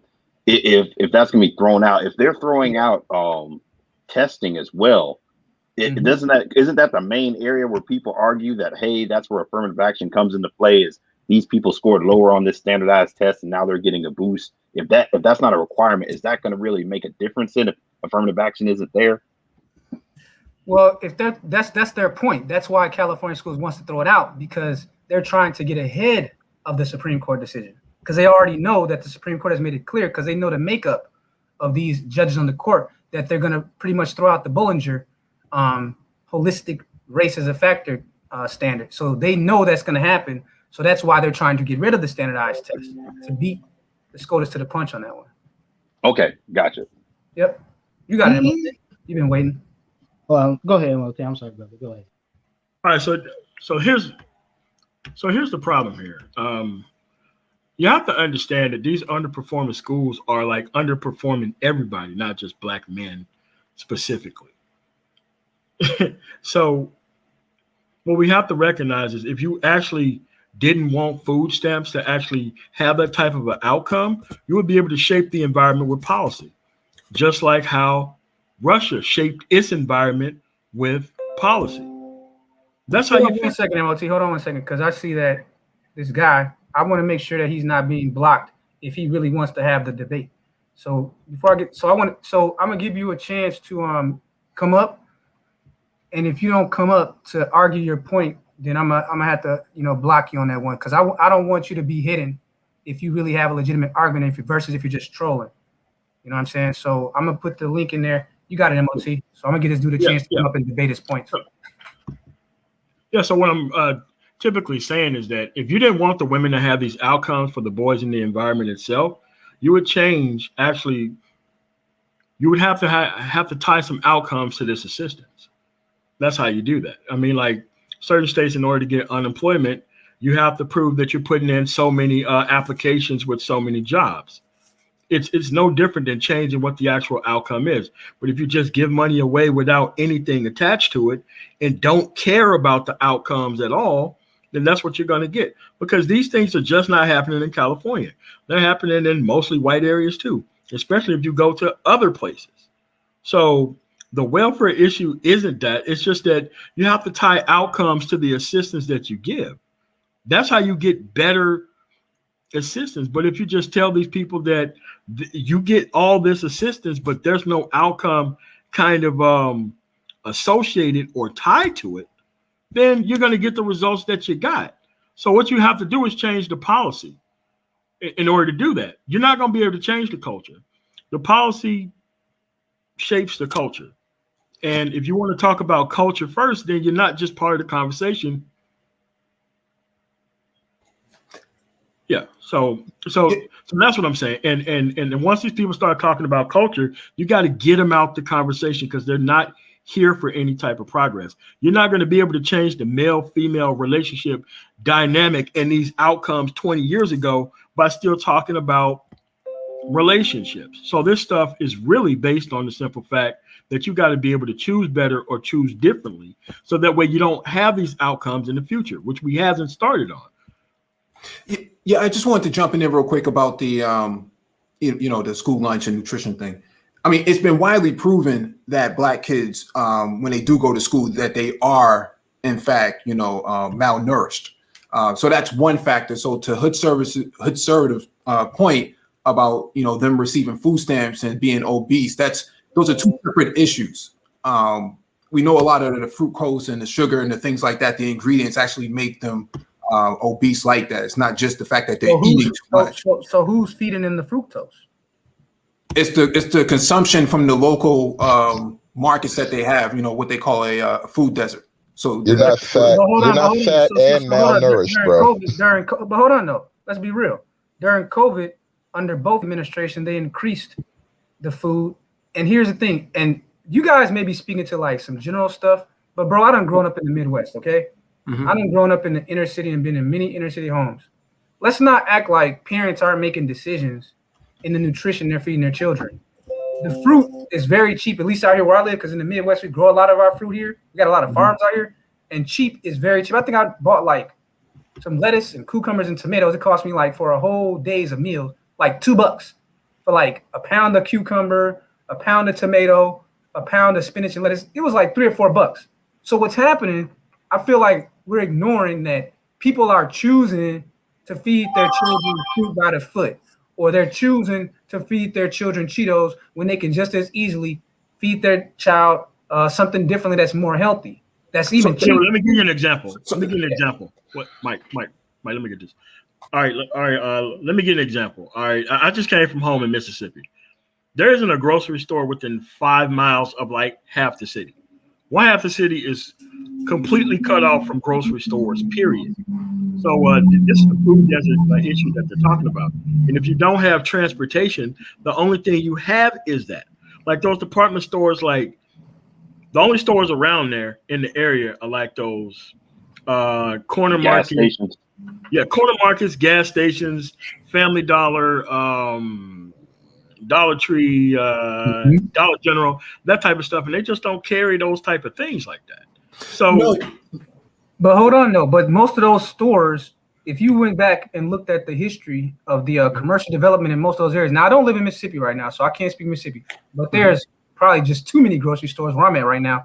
But my point is that there's been decisions that have been made over the course of 3 generations where many of those lots that became the dollar stores used to be Black-owned grocery stores, used to be Black-owned convenience stores that cared about the health of the people in the community.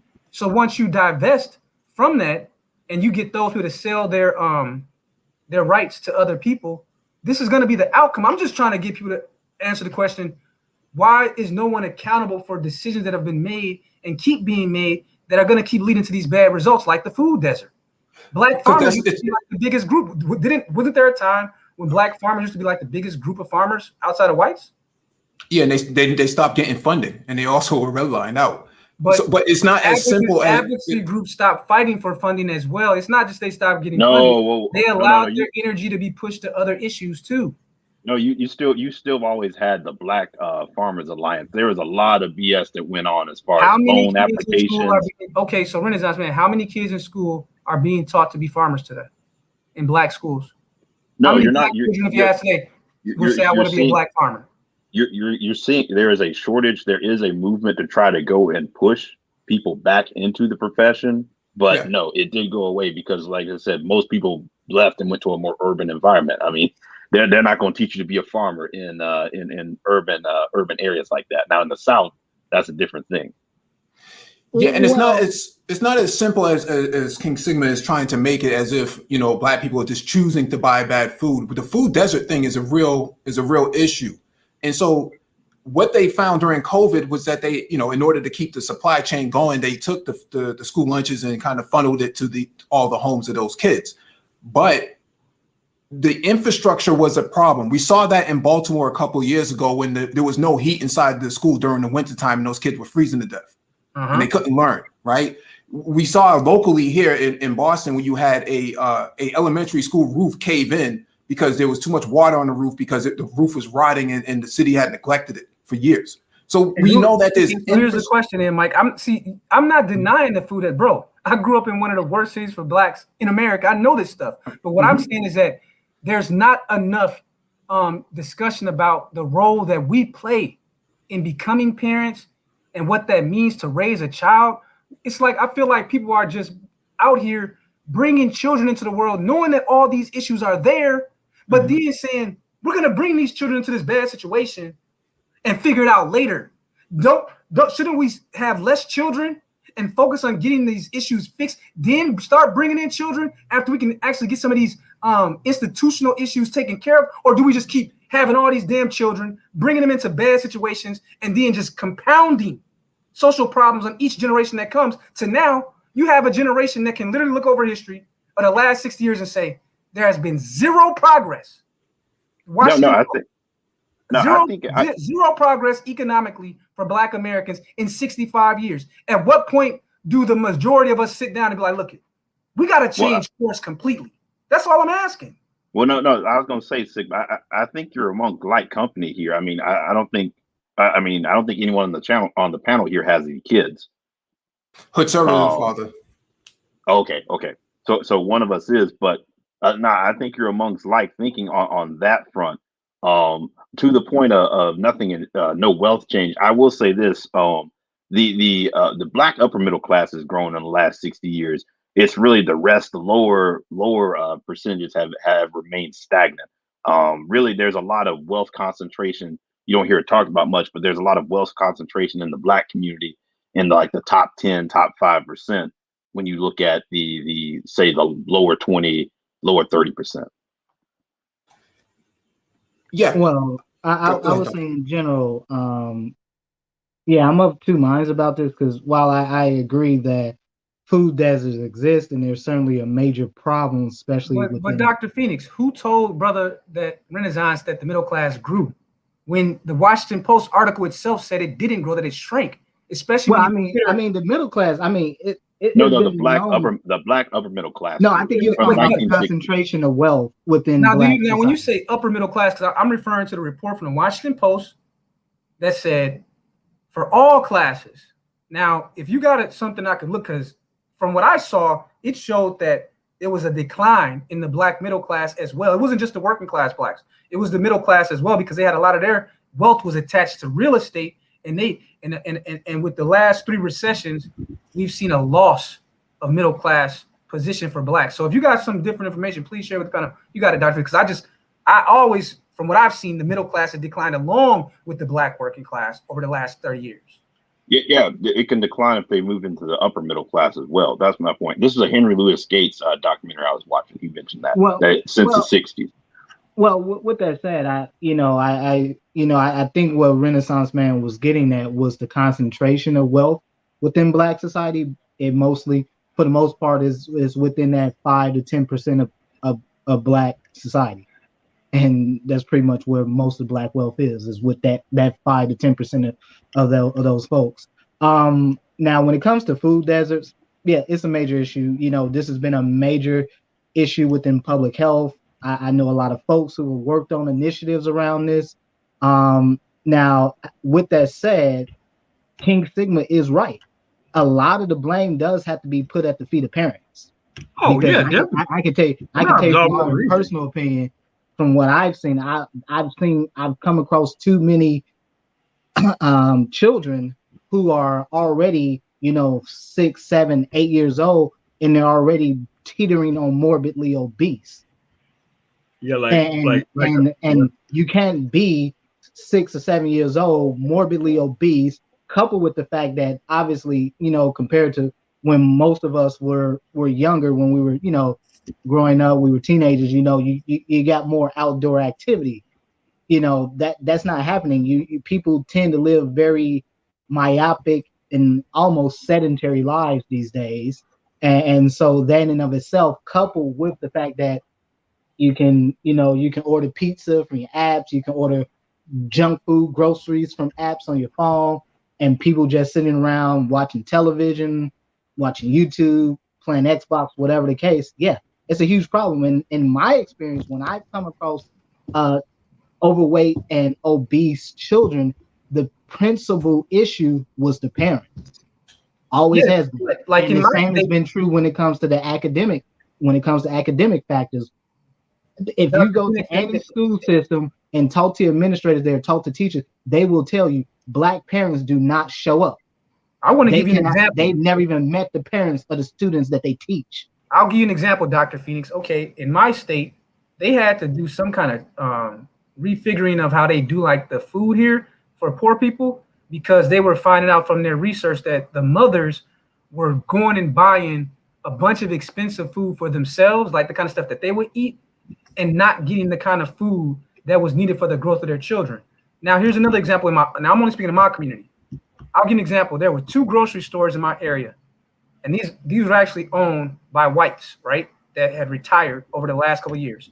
They were for sale. I know 2 lots of grocery stores already fully made for a grocery store to come in. Guess who ended up buying both of those grocery stores in my community? I bet you already know. Asians. Now, Hmong, in their country over there, when they're over there in Asia, they're like one of the poorest groups of Asians. When they come here, they can't believe all this wealth, and they're out here taking advantage of it. 2 grocery stores, and I live in the inner city area because I don't like living in the suburbs. And I saw 2 grocery stores that, remember, those stores have been held by those white families, 50, 60 years? But the children didn't want to take it on. So in one of the grocery stores, they turned into, I don't know how they got this zoning, but the Hmongs, they turned it into a grocery store. They got a salon in the back. As unbelievable as that is, they got a salon attached to the grocery store. The other one, they kept a small part of the grocery store because of the zoning, but then turned the rest into a liquor store. 2 Hmong families. And these ain't no 80-year-old Hmongs, because I met the owners of both of these places. They're in their 40s. The wives were in their 30s, and the husbands were in their 40s. And in one, they got the kids working at the counter, cashing out, 2-3 years old, in their little iPad, using it as a register.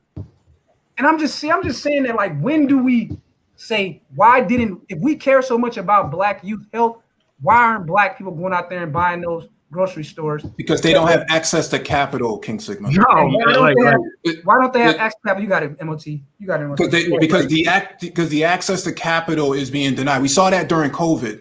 Black men with 750, 800 credit scores were being denied access to loans from Wells Fargo and major institutions. Raphael Bostic, who is the head of the only Black man who's the head of the Fed chair, or he was the Fed chair of Atlanta, actually has a whole entire dissertation about this, that Black people don't have equal access to capital that other groups have in this country. He only did this last year during COVID. I think he has a YouTube channel even talking about this at length. So the issue isn't, well, why aren't Black people doing this and why aren't Black people doing that? One, Black people pay taxes. Other groups of people don't pay taxes. That's what they found out during the Trump administration, why a lot of these quote unquote bodegas were being shut down, because they weren't paying taxes at all. Hundreds of thousands, if not millions of dollars in back taxes not being paid. Number 2, a lot of those places are nothing more than safe passages for drug distribution, which is why you see a lot of them in the stores. Even though they're not behind the counter, they're just hanging around the store. There's a reason for that. And number 3, not having access to capital would be the absolute reason as to why Black people aren't buying up things in the capacity that you're asking. Go ahead, MLT. And I was going to add quickly, Mike. Remember, I sent you that article the other day where it showed people like, I believe, like Andre Drummond and some other people were buying into that development down in Harvard. So you're starting to see more of that. It's a fund. The fund, the fund down there. So you're starting to see more people invest there. Okay, hold on 1 second. I just want to ask this question. Okay, so the Small Business Administration is involved in administering loans. And I know that Fannie Mae or Freddie Mac, one of those, was run by a black guy for a long time. Now, then you have the Small Business Administration. So we can just look at the last 3 administrations. We had the Trump administration. Well, so we got this Biden administration. You had Trump for 4 years. Then you had Barack Obama for 8 years. So if what you say is true about the lack of capital, where was the political advocacy in holding these last 4 administrations to fire to say, well, I don't see this being a wide discussion out here. I don't see this being put to the forefront of the discussion about politics. We had 2 Barack Obama administrations. We had the Trump administration, and now we have the Biden administration. And in this time frame, I haven't seen this be put to the forefront as important to the black majority. You could thank Ronald Reagan for that. His Reaganomics. A lot of the policy, a lot of the platforms that were available for black people that was actually leveraging, getting them out of poverty and moving them into that working middle class were gutted by the Reagan administration in the 80s, in the 90s. But hold on, those policies continue. But hold on, though. The Supreme Court has already said that executive orders of one president can't behold a president that comes after him. That's already been determined at the Supreme Court. Reagan's policies by executive order, the only things that can stay are congressional acts. Executive orders cannot keep a new president to those executive orders. So he can come in like Joe Biden did. How many of Trump's orders were canceled by Biden within the first 30 days? Didn't he cancel like 60% of them? So my question is, when you make the argument that you're making, you're saying that all these presidents, Clinton, Bush, Trump, Obama, are beholden to policies that Reagan put into place in the 80s. No, they're not. In Congress, we've had like 15 Congresses since then. Each Congress can bring new acts to enforce the rules that they want in place. The president can issue new executive orders and cancel old orders. So my question is, why are the last 4 administrations not canceled all those executive orders of Reagan? I'm saying it compounded on a lot of these financial issues that you're talking about. I'm saying a lot of that, because back in the 70s and 80s, you did have black businesses, but you saw after the Reagan administration you made a good, fair point that I like. You said these blacks don't have access to capital, and I'm asking you, why is it that the last 4 or 5 5 presidential administrations and the last 6 Congresses, why have they not gone back, overturned all of Reagan's bad policies that you mentioned, and said, given the mandate to the Federal Reserve, the Small Business Administration, and Freddie Mac, and they said, these blacks in these communities need X amount of capital. Why haven't they done it? That's what I'm asking you. Why haven't they done it? I don't know why the administrations haven't followed up on it, but we do know. Sure. We do know that was the accelerator behind it. Now you compound that with neoliberal policies that started during the Reagan administration, and you can see how easily black people were impacted by deindustrialization, as well as the neoliberal policies of moving those jobs out and the gutting of the resources available by the billions under the Reagan administration, how that completely collapsed the black community financially.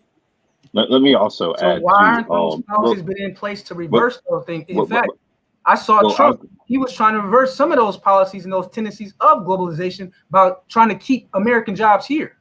So I'm asking, why hasn't that been foremost for, regardless of party and president, why hasn't it been foremost that American political leaders have said, we got to focus on native talent and develop this native business versus shipping everything overseas that you're referring to? Why not?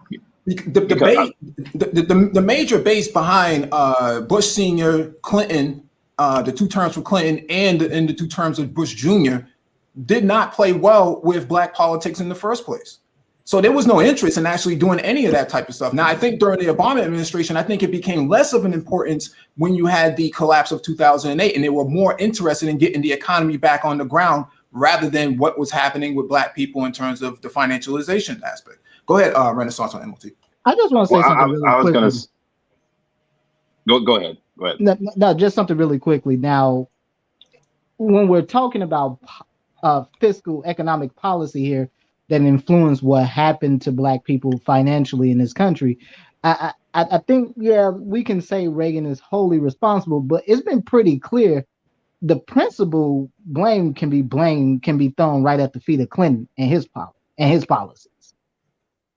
Yeah, absolutely. I agree with you. And I think, look, I'm not trying to be a partisan here, but what I'm saying is that, yeah, everyone knows what Reagan was about and what he did, but Reagan's policies wholly affected everyone. Working class black folks, middle class black folks, middle class white folks. It affected everyone across the board. Clinton's policies almost exclusively affected black folks and no one else.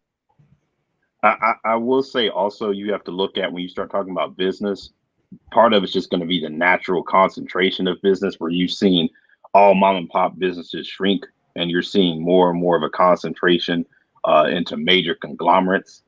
Like you see in Amazon, what it's done to a place like a Circuit City or a Borders or things like that. Those are major corporations. So there's an element of that in there as well. I think to your point, Mike, you have a lot when you start talking about lending standards and giving money or making money available to special people. I mean, you see what's happening right now with the COVID relief bill, and this isn't even just for black farmers. It's technically for minority and disadvantaged farmers. They're getting sued by white farmers, basically saying, "Hey, we're being excluded from all this." So when you start talking about any time from the Congress sitting aside money just for black people, or even look at affirmative action, look how much of a lightning rod that is, and it doesn't even really benefit us. So there's an element of that I think Mike hit on too with the Congress. Well, I think when it comes to affirmative action, we're mostly seeing black women fight that fight. I want to see things get done. I'm just asking the fact that we know about these issues about the Capitol, and what I'm referring to the fact that, okay, black men voted for Biden 80%, women 90%.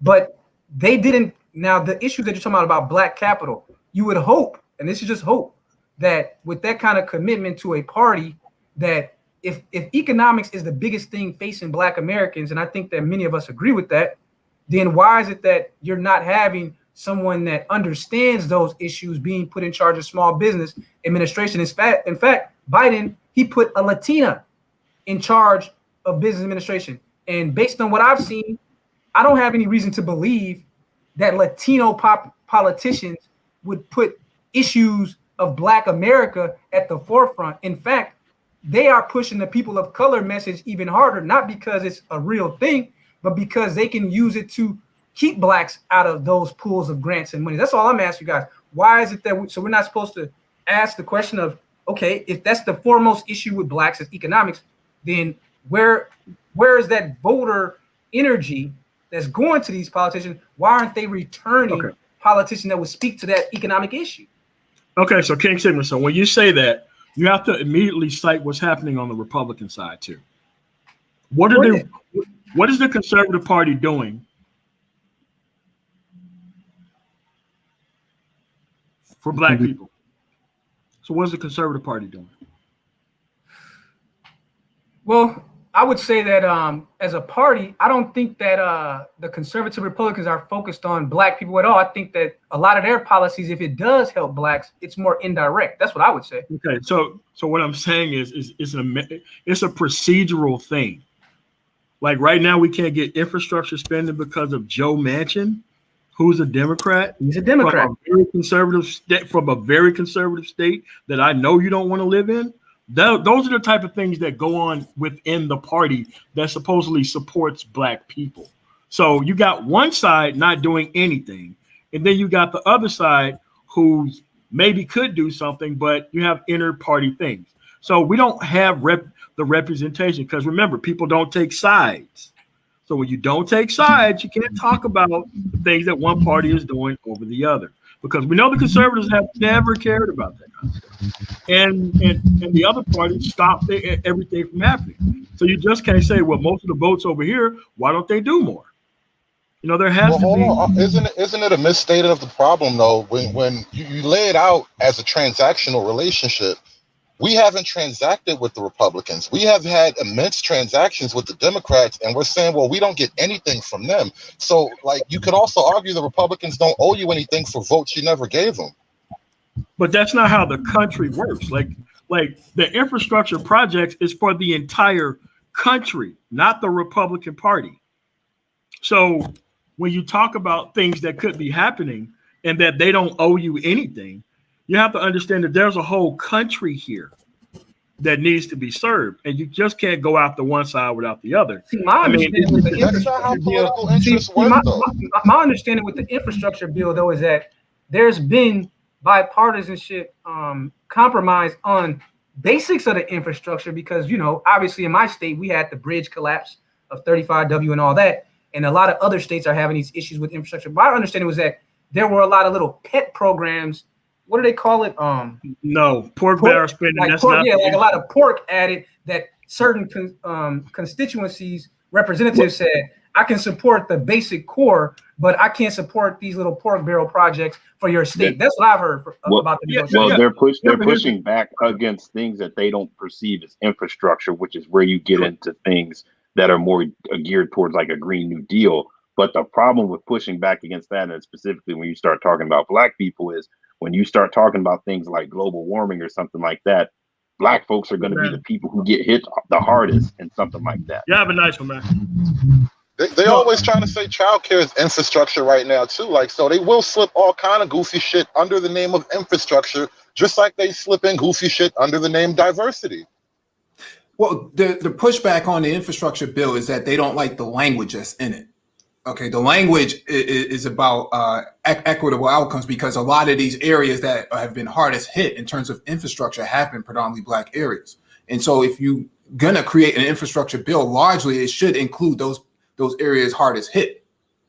And I believe, Mike, when we went over it, wasn't there a section of it that was specifically geared towards underrepresented groups, making sure that that money goes towards them or they have, you know, access to those union jobs? Yeah, steering committee.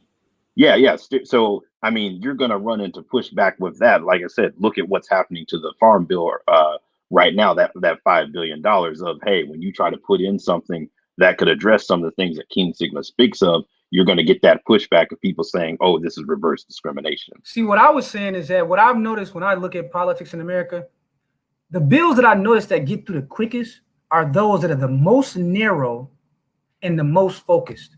I've noticed that whenever there's like a very good bill that has bipartisan support, you get these congressional members that have like some kind of pet project in their state that they want to use for their election purposes.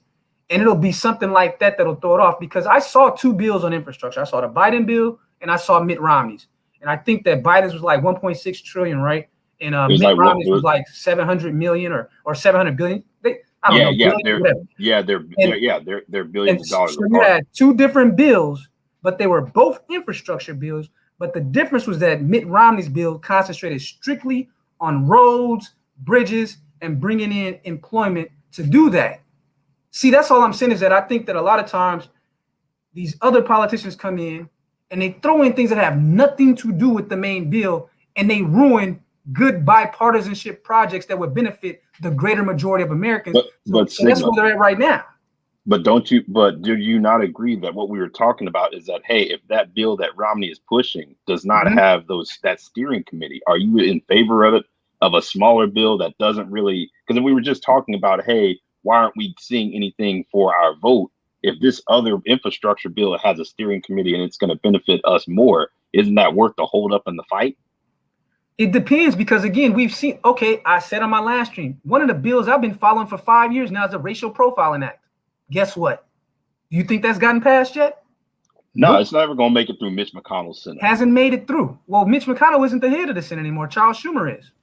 It hasn't made it through. It didn't make it. It's not going to make it through a Democratic Congress, because there were similar bills. See, that's why I don't like getting caught up in the bipartisan thing, the partisan thing, because I've seen it go both ways, bro. I've seen Democratic Congresses not pass certain bills that were very good for blacks or other groups, and I've seen Republicans do the same. So I'm saying when you look at that, if you got a chance to pass a bill that specifically speaks to the road and infrastructure situation in America, sometimes you got to take that smaller bill and then work on the other pork barrel projects after you get the bigger bill, even though it's a smaller number passed. That's all I'm saying. I'd rather get a $700 billion infrastructure bill passed. MOT mentioned the job training. That stuff is included in the bill because they'll need a lot of construction workers and things like that. Then you do what MOT suggested. Now you got this smaller infrastructure bill. Now, using your black advocacy groups, you say, we need to get a certain percentage of black men trained for these jobs.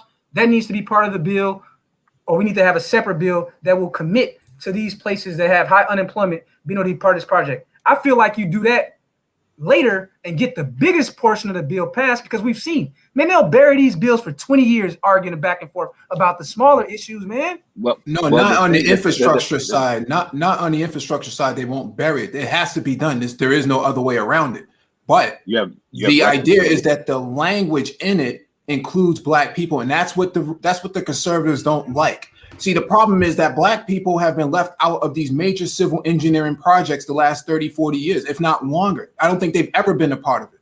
And so when you talk about these set-asides that have been put in place, black construction and civil engineering firms never had access to these major infrastructure projects. The Italians and the Irish control all of it. The Irish control the police department and fire department, and the Italians control all of these civil engineering projects for most of your major municipalities. We saw that with the Big Dig project, which is something like $100 billion overrun project. One of actually the biggest project in the country, and the majority of it was labored by white people. Even though Boston.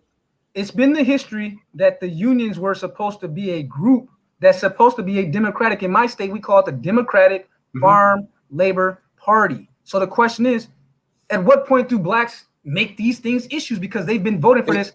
Democrats and Republican administrations, Republican Democratic mayors. I've seen the same fucking thing. Here's the issue, Sigma. But to answer your question, Sigma, the CBC has taken this to task for a number of years. So I don't think it's that black people are sitting on their thumbs and not doing anything about it. But the racism inside these labor unions and inside these contracts have largely kept black people out. And so that's been the biggest issue. So the focus, I think, with the infrastructure bill now is actually making sure that black people get a percentage of these civil engineering projects with these 8A or 8C contracts. All right, so let me jump in on this real quick. Not to mention your unions have fallen. The number of actual union jobs have steadily declined over the years as well. But on that union, so you got a smaller pool. But on the union thing, the union has been mostly Democratic. The Republicans have worked to destroy the union, which I'm against. But the Democrats, with the unions they have still been the ones barring the blacks from the unions. See, this is what I'm saying about why I don't like this. So Sigma. Because here's the issue, bro. Hold on. I just want to say this, because this is why I don't like the partisanship thing, right? Because I've been a Democrat and I voted Republican the first time this time, but now I don't even know if I even want to vote for anything that I can't speak specifically to me. Here's what I'm saying. You look at the union, right? I'm in a union right now.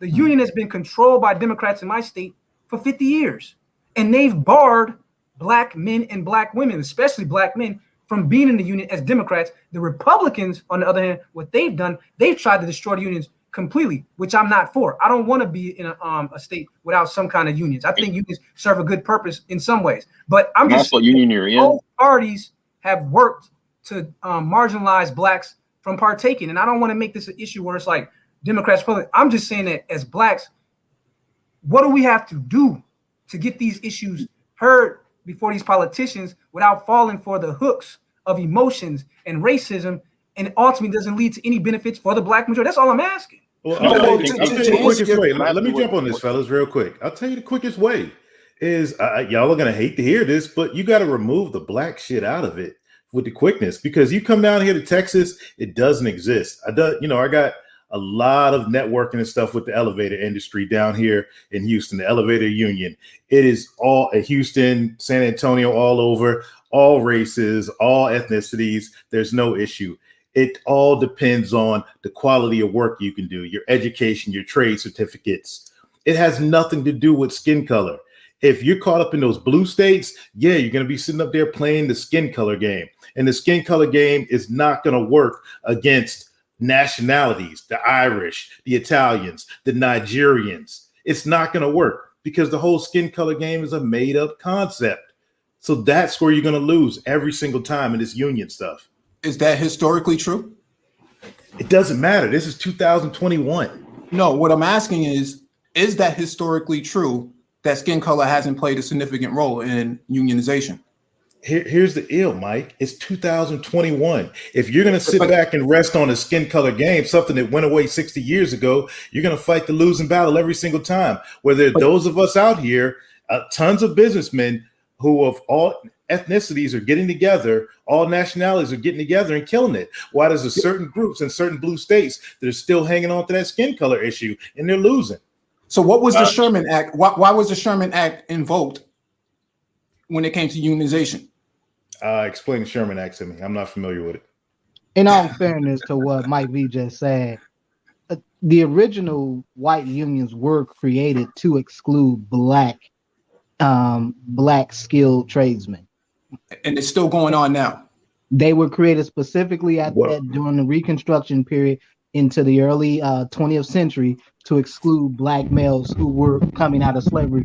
But how long are we going to talk about that? Hold on, brothers, though. But and I know that we're all in different states here, but I know in my state, if you were to be denied from the union for a job, you actually can get free representation because the unions have to be very careful now. Conservative, your mic is. You have a lot of feedback. Your mic is jacked. But you know, a lot of the states have a program now where like the unions have to be careful. And that's one of the reasons why I like merit testing, because in my state, they had to implement merit-based testing for even jobs now, not just school, but jobs, so that there can't be this racial problem. Because what they're finding is that the unions, when they didn't have this merit testing element, they were seeing that a lot of blacks were denied. But now that they have the merit testing, that's how you get in the door now. Like you can't even get in the door without passing that test now. You said what? You mind telling me what union you're in? AFSCME. Wait, say it again. AFSCME union. Okay. And the other union up here that I've been in before was MAPE when I was in a different position. So they do our government positions. You're either in MAPE or AFSCME, depending on your position. And it must have been about 2019. They implemented merit testing for every job in certain classes. So there's a lot of classes that you have to, if you want a job in that class, you have to do a merit test to even get an interview now, because they're trying to fix some of these disproportionate numbers on the race. And they said, okay, we're seeing that there's a lot of nepotism, which I'm sure you guys have seen, but there's a lot of nepotism out there where people that like their father was in the union, they were using ways, I know the manager, so get the son hired, just even though there's a better qualified candidate that might be black or non-white. So they said we have to try to, minimize some of this nepotism. So they implemented merit testing for a lot of jobs now at the government level out here. I don't know how it is in your states, but out here it's like that. There's no issue like that here in Texas, man. None whatsoever. It's best qualified, bro. And here's the deal why. It's because this is an entrepreneur-based state. Like me as a businessman myself, I'm hiring who can get the job best done. I don't give a damn about skin color. You best come in here and be productive, and you're going to increase my bottom line. And that's what you run into when you run into the word conservative. Conservative entrepreneurs are going to look for that.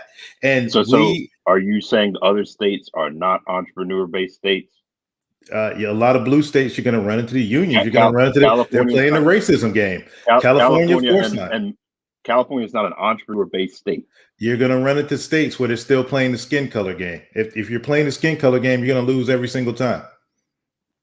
But I'm saying you're saying it's an entrepreneur-based state. I'm saying when you look at the startups in California, places like Massachusetts, tons of startups there. Conservative entrepreneur-based states. So if you're looking at trade labor, yes, if you want to get trade jobs, construction jobs, if you want to work on infrastructure projects, roads, train lines, first of all, you got to you got to get off the block. You got to get out of that freaking mentality of, this work is hard. That right there is holding a lot of brothers back in itself. I'm like, really? Are we really going to go there and play that game like it's not? Nah, so you don't think there's any discrimination in Texas as far as jobs and things? No, there's not. So let's swing back to what Mike was talking about. So when Mike makes the argument that it's access to capital that's holding back black entrepreneurs from taking control of the business in their community, what do you make of that argument? Because for me, that's not what I see out here. What I see is that there's capital out here, but other groups are just taking more advantage of it. That's what I'm seeing. But it's different in different states. I'm seeing a lot of capital that's available to anybody, because there's even been business loans that I've had access to but I wasn't interested in starting that kind of business. And I'm a Black American man, but I didn't have the skill set needed to take advantage of the grant that was there. So when you hear Mike say that it's the capital, but you hear someone like me or Dr. Phoenix say that it's a lack of initiative, are we wrong and Mike is right? Are we right and Mike is wrong, or is it a little bit of both, mixture of both, you think?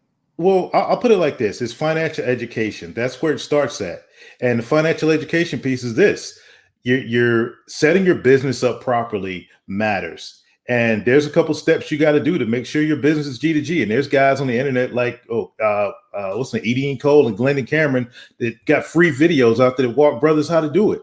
And then on top of that, your credit has to be on point. You have to take personal responsibility in how you have to run your own personal finances like a business. So that way, when your business credit and your personal credit can jive up, so you can go out there and get that funding.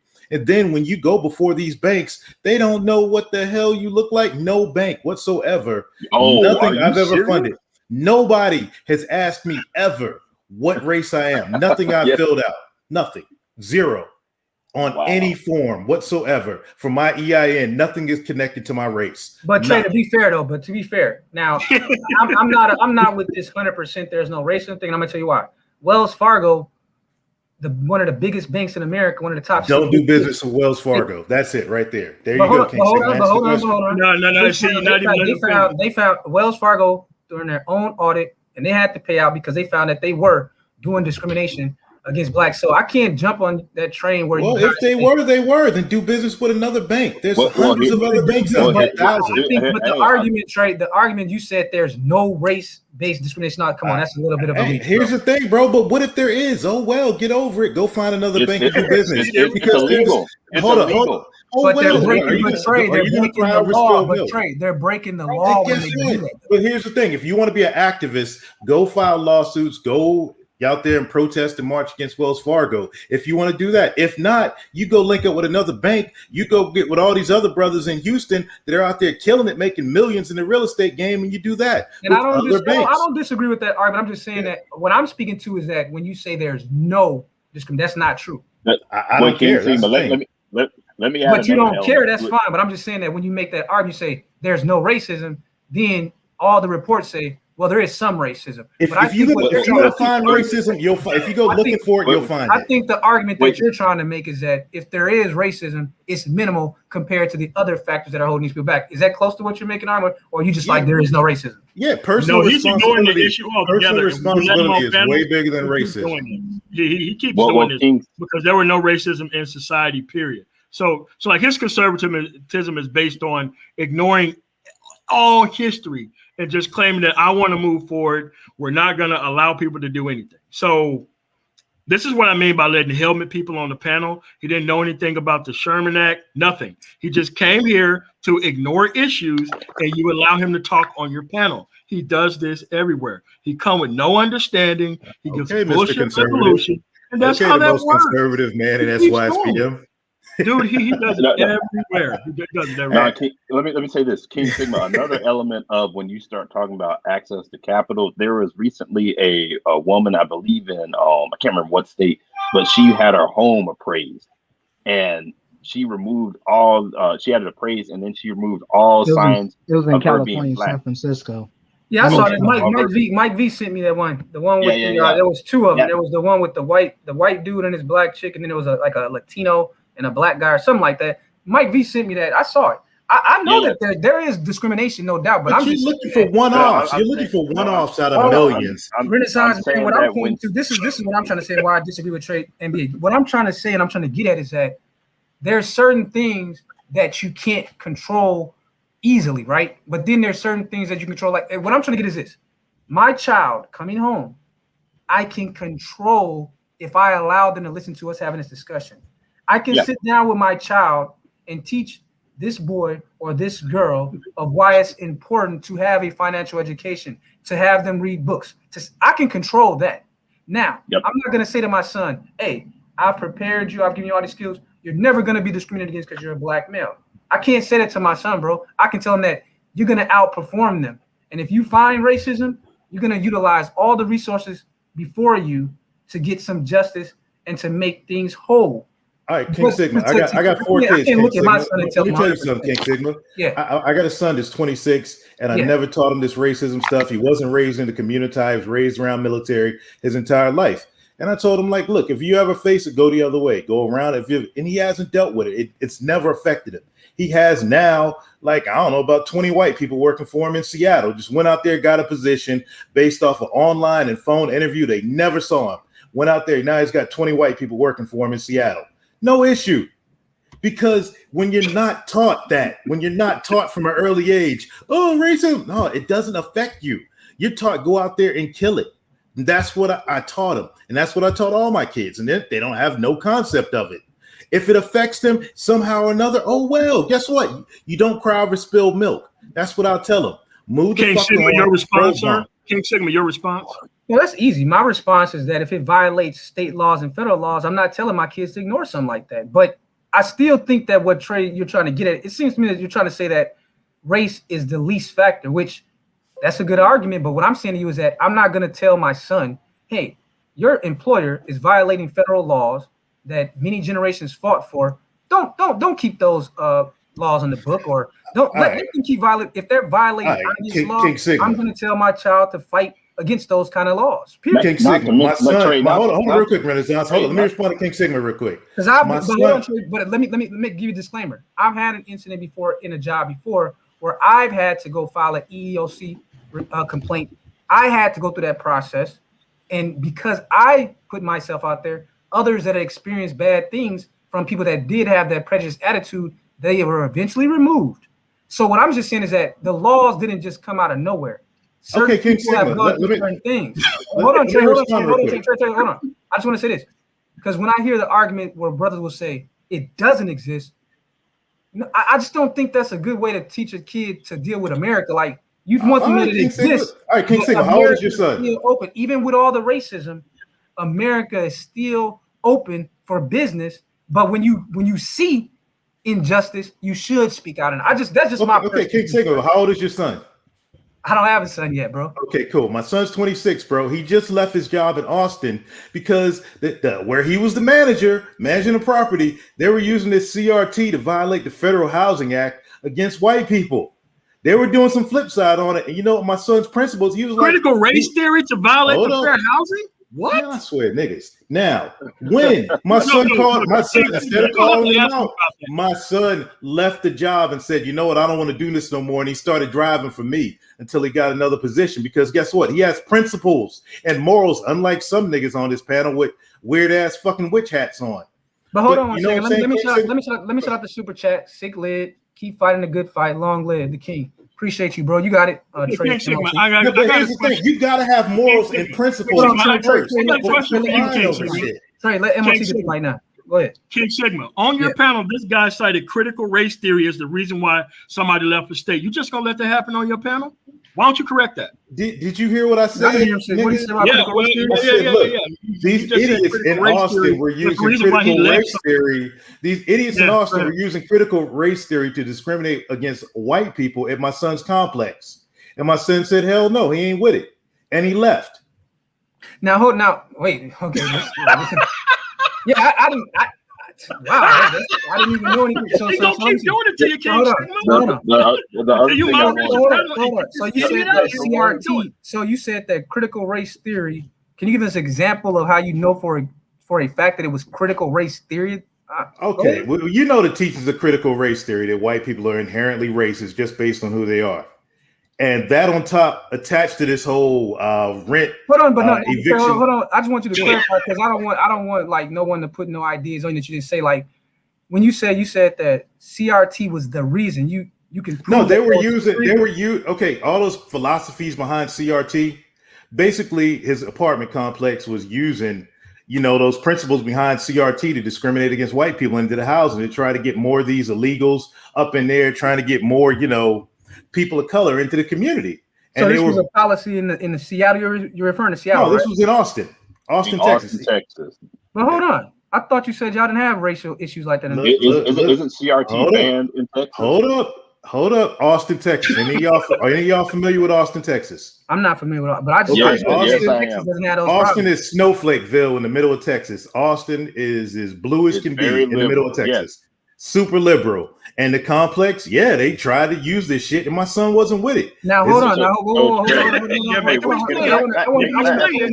I want to drill in on that because based off federal law, unless there's some kind of new state law in Texas, my understanding is that no race can ever be considered in housing. So how are they able to say you white people because of CRT can't live in this building? Here's the thing, bro. I said they're using the principles behind it. When I asked them, I was like, cite the example. God damn it, I'm talking to Sigma here. So when this was basically a private example you're saying of prejudice. Yeah. Now here's what I'm telling. We're talking about my son. We're talking about our sons here. That's what it was about. And when my son brought this to me and he asked what he should do, I said leave. I said, either are you going to report it or are you going to leave? He said, no, I don't feel comfortable working in that environment. I said, what they're doing is wrong. And I said, all right, leave. Come work for me, and go get a job somewhere else if you want to, or take over my business. And that's what he chose to do. He chose to dip out because can I ask you a question though? Go ahead. So I get that your son left. Why didn't the whites who were having their constitutional rights violated by this land? I don't give a fuck. Why didn't they actually? I don't care, Sigma. I don't care, Sigma. It's not my problem. See, that's what I'm saying. But I'm letting you put your argument out there. But I'm asking you the question, and I get you said you don't Sigma, care. I'm not an activist, bro. I'm not an activist either. But I'm saying. And I asked my son, does he want to press the issue? Does he want to report it? He said no. He'd rather just walk away. I said, cool. Well, you do you. I get it for your son. So Trey, you don't want to colorblind society. I'm just asking, like, why would white people need him to file a complaint for them? Why can't they file a complaint themselves? Bro, I don't care. And I asked him. But you admitted that their rights were violated, though. That's all I'm asking. Hey, I didn't admit nothing. Sigma, this is something he brought to me, and I asked him, based on morals and principles, what do you want to do? And guess what? My son made the decision that he didn't want no parts of it. May I interject? It just wasn't worth the squeeze. Go ahead. The reason why he was concerned because it was the potential of white people receiving some type of disavowal, no kids. Come on, Ruckus. What does this have to do with no kids? Ruckus. I know critical race theory has nothing to do with you don't know shit about kids, man. You don't know nothing about kids. You don't know nothing about families, bro. King Sigma. Do you think know shit about black people, MOT? Has nothing to do with having kids or not? Do you think critical race theory is a part of that? Well, I'm not too well versed on critical race theory. King Sigma, it's a direct question. Do you think that critical race theory has anything to do with the fact of you having kids or not? That's the question. It depends on what you teach. I can't answer the question. How many kids do you have, MOT? I don't know. What have you taught your children, MOT? What have you taught your non-existent children, MOT? Hold on, Trey. I want to give have nieces and nephews. Okay, all right. What have you taught them, MOT, to be victims and shit like you? For me to speak on critical race theory, I can't give it a fair hearing unless I know the principles. If you can give me the top 3 principles of CRT, I can answer. I told you the biggest one, the most inherent thing about the one they were using was I want MOT because he's the one that's okay. No. He was the one who cited critical race theory. I didn't. Because I don't even know nothing about critical race theory. King Sigma, hold on a second. He was the one who cited critical race theory as something that happened to him. So he has to explain what critical race theory is. You don't have me explain to me, bro. Wait, hold on a second. Hold on. King Sigma, the reason why I don't answer the question is because you allowed this guy to come on the panel with no information, say a whole bunch of bullshit that I know you don't agree with, and you tolerating this bullshit to check everybody else's tolerance on the panel. Now you want me to explain some shit. You don't gotta explain it. You don't gotta explain it for Trey. But here's the thing, though. I invited Trey on the panel because as bad as his argument or as good as it may be, I prefer to show him where his weaknesses are and to beat his talking points or agree with him if it's right. I'm not trying to help this dude at all on no level. This dude brings no information. I don't need help, MOT. But hold on. But there's other people that, like me, I don't know what the hell CRT is. So he's bringing something to me that now I can learn what CRT is. And if I don't agree with it, I'm gonna tell him I don't agree with it. But you know what it is. I know what it is. And I want something.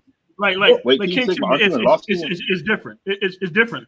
I know what it is, but I'm not going to tell him. Because see, you have to have intellect to be a part of a conversation. You just can't MOT, you're all over our streams, MOT. What are we talking about it, bro? You can ghost watch our streams. MOT, let him get a chance to tell. We got streams on it, MOT. What is CRT? Wait. What is CRT? Wait, King Sigma, aren't you in law school? No, I'm not in law school right now. No. Yeah, Okay. we've done streams Are on you going to law school at some MRCRT. point? You said at law. I took a year of law school at University of Minnesota for a year. Yeah. Oh, okay. No, I was going to that. say, I thought you were in it now because I know No, that. not right now. No. Okay. I can't afford to be there right now. I got too many things that I'm paying off right now. But what was your question? Was it something else, or is it Trey? No, my whole thing, King Sigma, was just referring to children and how you teach your children. And just my son, you know what I'm saying? He made a moral decision that he wanted to be no parts of something. And he stood on his own. That's all it was. If whatever, anybody can do their own research on CRT, but my son wanted no parts of it. But hold on, bro. Come on, man. Don't do that, bro, because you brought up CRT. Yeah, I did in response to you. Was the cause, and I just wanted to know, because now that you brought my attention to it, what are because you said it was the principles of CRT. So what are those principles? I mean, why can't we know what those? I said are? One. Look, you know, you can go back and look at the screen. Name the principles, dummy. Name the principles, nigga. Go drive the truck, bro. Name the principles of it. King Sigma. In You response to brought what it up. You named the principles. In response to what you said about if you had a son, you named the principles. You know, you can't. I get what you're saying about the son part, though, but Trey, that's come it. on, bro. Just give me the Now, you the made principle, the argument, though, Trey. You did make the argument. You said that my son's people, based on the one principle. That's it, King Sigma. I'm not digging into critical race and theory. what's that one principle? And what's the one principle that white people are inherently racist. Okay, that was the one principle that I brought up. That's it. I'm not digging any further into CRT. If you want to, y'all you don't know what it is, and I'm not going to educate you. You need to come to the conversation. What you cite, you better have the background for it.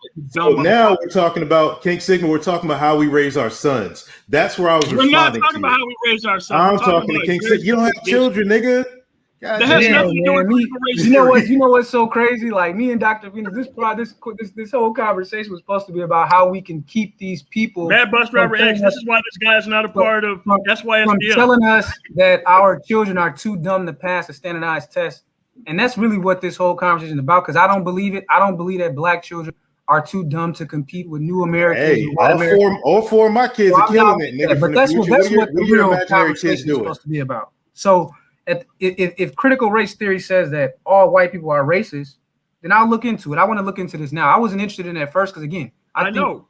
Now, situation, King Sigma, that we all have to answer for while he sits back and we argue with ourselves. He was the one who brought up the theory. He should be able to cite what the theory is, because that is not what the theory is. Well, he gave he gave his definition of it, but I'm gonna look at his definition is wrong. His definition is wrong. I gave one principle of it. He gave the key principle. King Sigma. So we'll see. King Sigma. Yeah, what's do up? A follow-up show on what critical race theory is. You need to do a follow-up show. I don't need to do shit. Do a follow-up show on what it is, and you'll We've see already what done it, nigga. Come on the panel. You ghost watch. We've already done it. We've already done it. You don't allow people to come on panels and bring up things that they don't even know about. King Sigma, can I now, respond to you about the children? Look up what it actually means. This is about children. Now, King Sigma, in respect to children, now, you've got the most productive of us out here, especially conservative. You never hear any of these issues of conservative children of conservative black men and women having issues that you raised about standardized tests. And I'll say, like I said, it's not even an issue.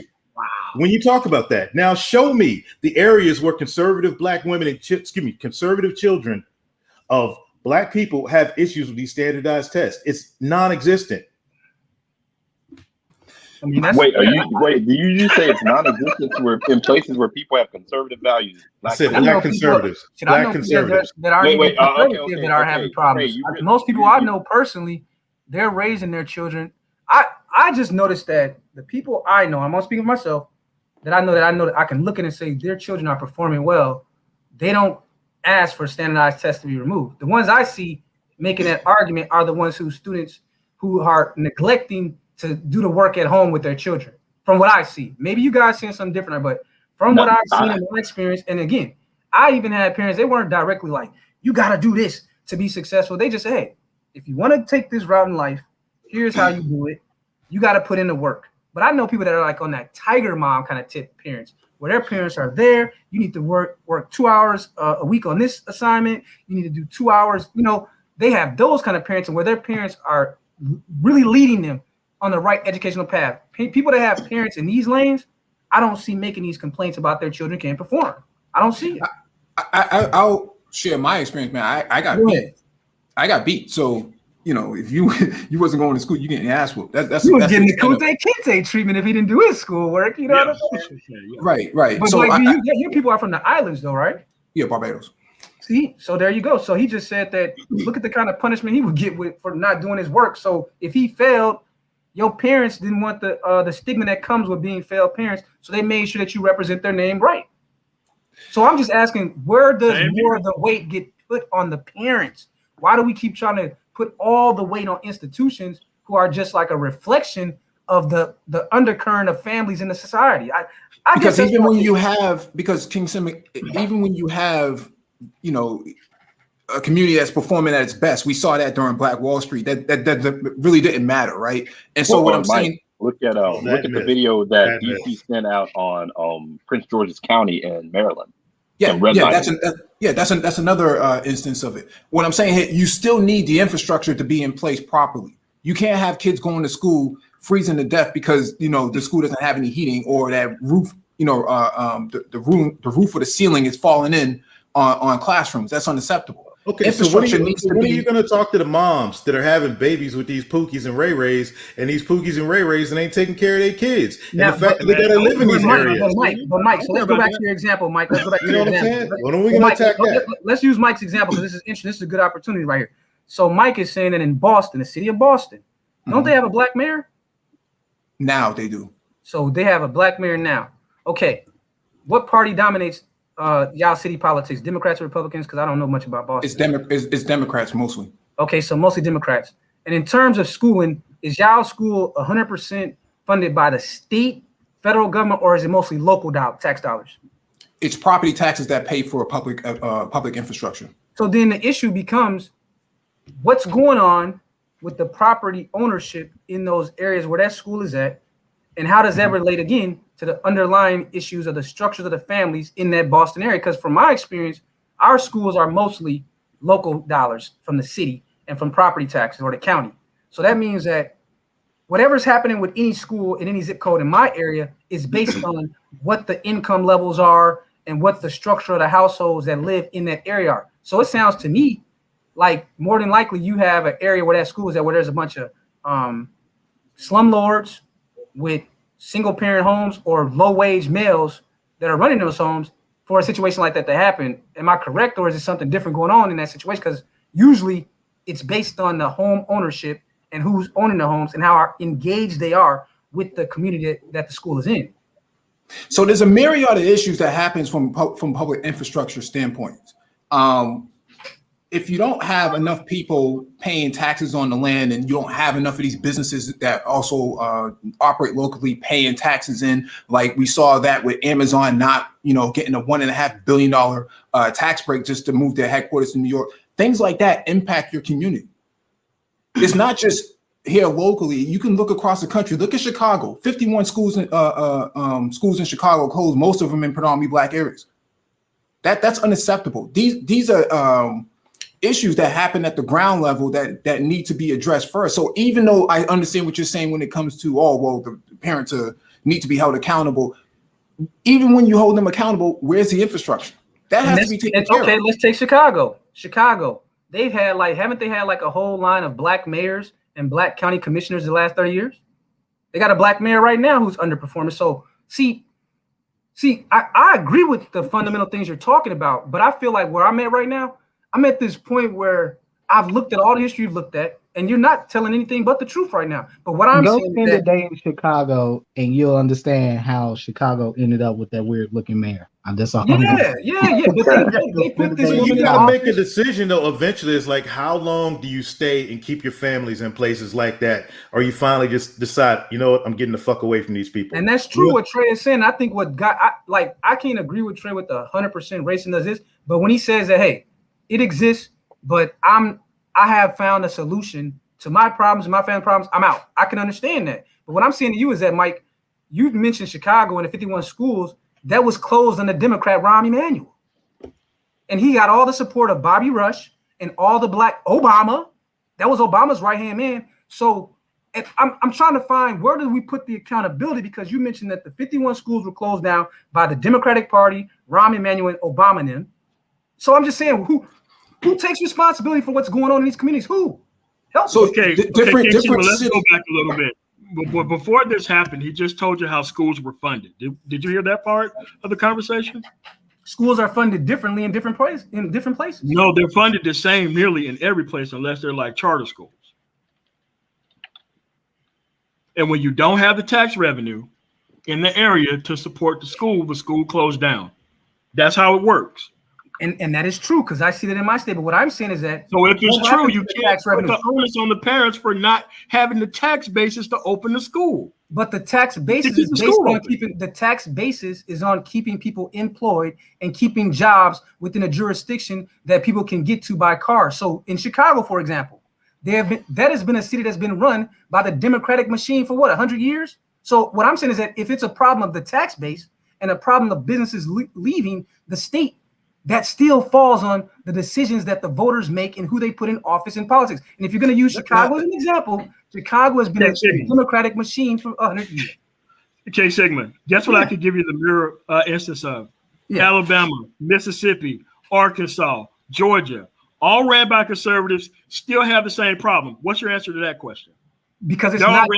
I'll tell you what it is. They don't have the tax base either, and their schools. I'll tell you what it is. It's not an issue of Democrat versus Republican. It's corporate. But you just made it that. No. What I did is I put it to a fact. You said it was ran by what machine? The Democratic. It was led by the Democratic. Okay, all right. You don't see the same problems in Appalachia that you see in Chicago. I'm saying you can't say that. Well, hold on, that's what I'm saying. You didn't let me finish. Okay, all right. Earlier, I said. What did I say earlier? One of the reasons I hate getting into a Republican and Democratic debate is because from the way I see it, it's deeper than a Democrat and Republican. It's a populist, working people versus the corporatists, which is not a political party. The corporatists and those that are willing to get every dollar out of every resource by cutting labor versus those that need the labor to give their families a quality life. That's what I said earlier. But you asked, what party is against raising of okay. King Sigma. What party is against the raising of the minimum wage? I would say that the Republicans are probably against them raising the minimum wage. Yeah. All right, man. You guys have a really nice day. Thanks for having me on, man. But I will say minimum wage, though. Hey, let's pay burger flippers $15 an hour. You know, man, I've never seen two people on a panel get as triggered as you, Trey, and MOT. So y'all brothers must got. It's not me, man. It's one way. You see me. You don't see this between me and Mike V. And me and Mike V don't agree on anything. But we're gonna make this the last segment, so I can do another 30 minutes. Because I see that we got Citizen Lou and Dr. Phoenix, and it's been a very heated panel. But again, I like this kind of conversation. I know some people don't like to have an open dialogue because it's not an easy thing. But sometimes I think it's good to have these open dialogues because all of us are ignorant of something. And all of us have our strong points and our weak points. And I don't mind being called out for having a lack of knowledge of something. That's why I think it's important that sometimes we do have open dialogue, whereas most of the time I know that we close ourselves off. So I just want to let that be known that I don't feel that anyone should be afraid of being wrong. I just don't think they should. I think that we should all be open to the fact that we could be wrong on lots of issues, but that's why we have the discussion. But I see Citizen Lou and Dr. Phoenix is back. So Dr. Phoenix and then Citizen Lou, y'all got it. I don't really have much else to add to the conversation. No, I just want to thank you for having me, brother. Like I said, if you want to follow up with this, and we can maybe go a bit more into some of those numbers with medical schools and medical school admissions and Black students, you can always just email me, brother. So I appreciate you, Dr. Phoenix. You were the man of the hour, and we'll definitely follow up on this because again, I think that the Supreme Court will take the case in October, and once we get more of what they actually have to say about it, we'll knock that out. So thanks for coming. All right, man. All right, you gentlemen have a good evening. Yep. So Citizen Lou, you got it, bro. Yeah, what's up, Sigma? Salute. Oh man, it's a heat wave out here where I'm at, and MOT and Trey done turned this into a heated panel, man. I know, man. Salute to the panel, salute to the chat, bro. Yeah, I've been in and out. I've been working, and my dad's a math teacher at a predominantly Black school, so I kind of thought I might have like a little insight because me and my dad we have conversations about this a lot, and I'm just from what we've gathered, man. I just think that majority of the time, man, it's the parents, bro. I don't agree with the sentiment that there's not enough money for these kids. I mean, kids have $1,200 iPhones, Jordans. When I go to the school, I see them like they have money, and you don't really need that much money to educate your children. You don't need. What's up, Mike? No, I was just gonna wait. I was gonna wait till you finish.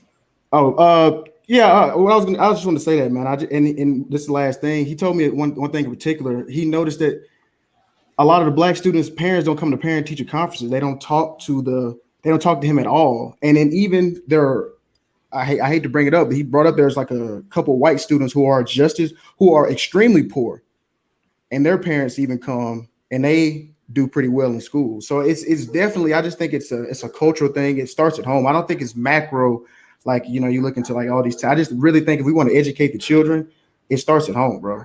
Go ahead, Mike. I'm done. No, I was just gonna ask how much money is spent on students versus law enforcement or nonviolent offenders, if you know the answer to that. I don't, Mike. Could you educate me on that?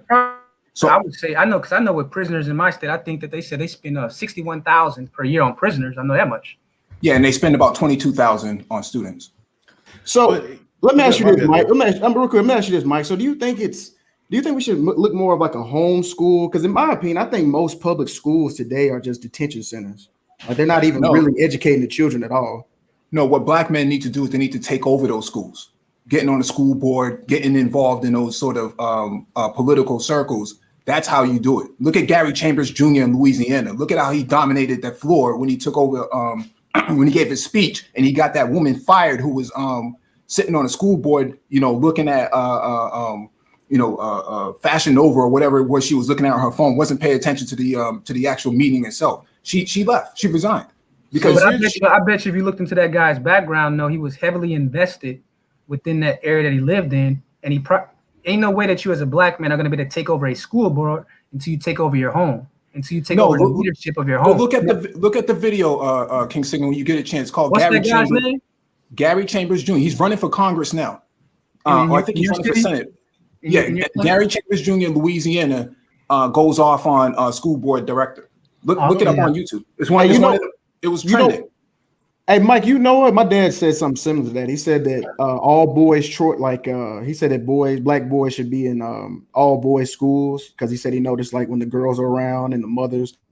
I agree with that. I think we should definitely take these boys out of these environments and bring them in like more masculine, what I'm saying, like a more masculine education system. I saw the same thing with uniforms. People were surprised that even when I was in high school and me being a Democrat all my life, people were shocked that I was one of the students that when they were trying to get uniforms in my school, I was telling people, I think y'all should get uniforms because there was studies that showed that schools that had a uniform policy, and this was based on actually Chicago, that had a uniform policy, that the students performed better because they were less concerned about having a fashion show all day, every day, which created like distractions for poorer students who spent all of their time just trying to keep up with the trends. They found that, again, like you said about the boys only schools and how the charter schools are performing, but they also said that with uniforms, that they saw an improvement amongst the poorer children, because that was one of the things that was an obstacle for poor children, is that they can't even sit in the class and concentrate because they got the issues of malnourishment that Mike mentioned earlier. But then they got the issue of I'm broke and my shoes are old, my clothes are old, and I'm being made fun of. So they found that helped too. One thing, you might have to really look at, I know this is real controversial, but the problem is so strong right now with young black boys in these homes with these single moms is that there might have to be like a military boarding school option for these boys to get around masculine influence. Because even if you take Mike's option and you get all these masculine, strong teachers in the school, administrators, they're still going home to that freaking nonsense that they're going to get home from that single mom. And this is not true. This is not true. We know that in Chicago at that charter school that they had 99% matriculation rate for black males graduating, and I think 80% of them went on to college. That's just patently false. It has nothing to do with it. Mike, but the rest of the country, bro, you see what's going on in these cities, man. That's just patently false. This is patently false. Hey, if I could pose a question real quick, and what's up, King Silver, man? It's been a while. Trey, what's up? What's going on? I don't gotta tell you what's up. Everybody sees what's up on this panel today, man. It's hot on here, man. It's hot. Black is hot. But just a question, Mike, and I just want your opinion. which has more influence over the, I would say, scholastic productivity of the child? Its parents or the government? It's environment. Okay. The other thing I wanted to know was a thought came up about minimum wage, and I just wanted to know, because I'm just wondering, what difference does it make if minimum wage goes up if you have significant inflation? Well, I want to add, so before Mike answers that, let me throw this on there, because now that you brought it up, because MOT jumped off right when I was about to ask him, when he asked me who was against minimum wage, because here's the thing. I've looked into that minimum wage issue, and there's not just a one size fits all, because here's what I found, and you can also answer the inflation question, Mike. But some business owners were saying that when they issue minimum wage in certain businesses, that ends up being that they will have to lay off other people. So instead of having 2 employees that they might pay, like, let's say $9 per hour, if the minimum wage is like $18 per hour, they would rather just hire that one person. And I was finding that a lot of business owners were saying that it also puts them in a position where they're being told that they need to pay a person that within their group would be more appropriate at $8 per hour, a $15 wage. So they would rather just not have that person on board at all, even to get them the experience, to later get up to the $15. And that kind of has that negative unintended consequence that's not talked about. So you got it, Mike. I just want to see what your response is. And To the shout out to Doc Phoenix. He says, thanks for inviting me on. Appreciate you, Doc Phoenix. You got it, Mike. To the $15 minimum wage is what you asked me? Yeah, and then you can answer his inflation. So basically, he said that inflation is a consequence, and I'm saying that another consequence that I've read about, because this happened up in Seattle when they tried to pass their minimum wage, is that businesses like Microsoft, one of the larger employers out there, said, if you put this minimum wage in place, now Microsoft, I wouldn't declare them to be a Republican corporation at all. They tend to claim to be very woke, but they claim to be like this woke corporation or whatever. But they said they were going to leave. They said they were going to leave. Go ahead, you got it. All tech companies are liberal, all of them. So minus Hewlett Packard. Hewlett Packard is not. Amazon and Microsoft threatened to leave a liberal city run by liberals, and you said that they're a liberal tech company, but when they were put forward with the minimum wage offer, they said, no, if you put this here, we're moving to Texas, Florida, or Vegas. They said that, and then they passed the minimum wage. So that's and they fought against unions. Yeah. All tech companies are going to fight against unions. They don't want that. But to answer your question about the $15 an hour, that's actually at the federal level, not at the local level. So your GS 5 or GS7 jobs, those things those pay scales would actually go away, because it'll move everybody up to $30,000 a year in terms of the pay scale.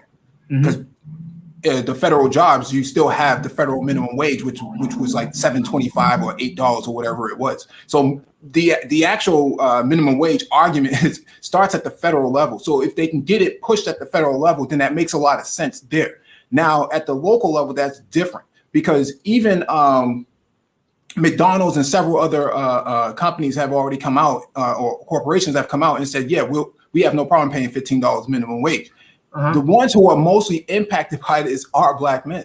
There's an article we covered on the Progressive Brothers podcast that actually identifies all of this by the Senate committee, that when they did the analysis, that Black men were the ones who benefit the most, because they work in these underskilled labor areas. But whose fault is that, Mike? No, it's not a matter of whose fault it is. They're saying, if you increase the minimum wage, and you also increase the spending power of those people. So why shouldn't Black men go out and just get more skilled, get better trades, do things because like that? Getting more skills isn't the issue. What? So they should just be paid more for flipping burgers? It's not about flipping burgers, because nobody actually flips burgers. They actually just microwave them, and that's just about it. You know what I'm saying, Mike? For menial little tasks. Underskilled labor is the cheapest labor that America pays out for. That's So why they bring it. So we shouldn't convince boys to go out there and become welders, to become plumbers. That's a part of that's in the infrastructure bill that the conservatives don't want to pass. They don't want that to pass. That's in there.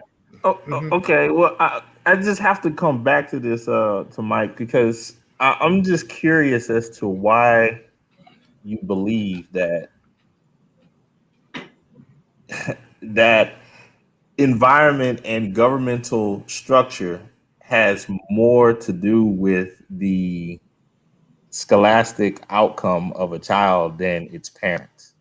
Because even if you went with the logic that even if you went with the logic, I'm just trying to see where you're getting this from. Like, what is there a study or? If even with the logic that the parents, if we got all the parents on board and got them all, all on point, where are you sending them to?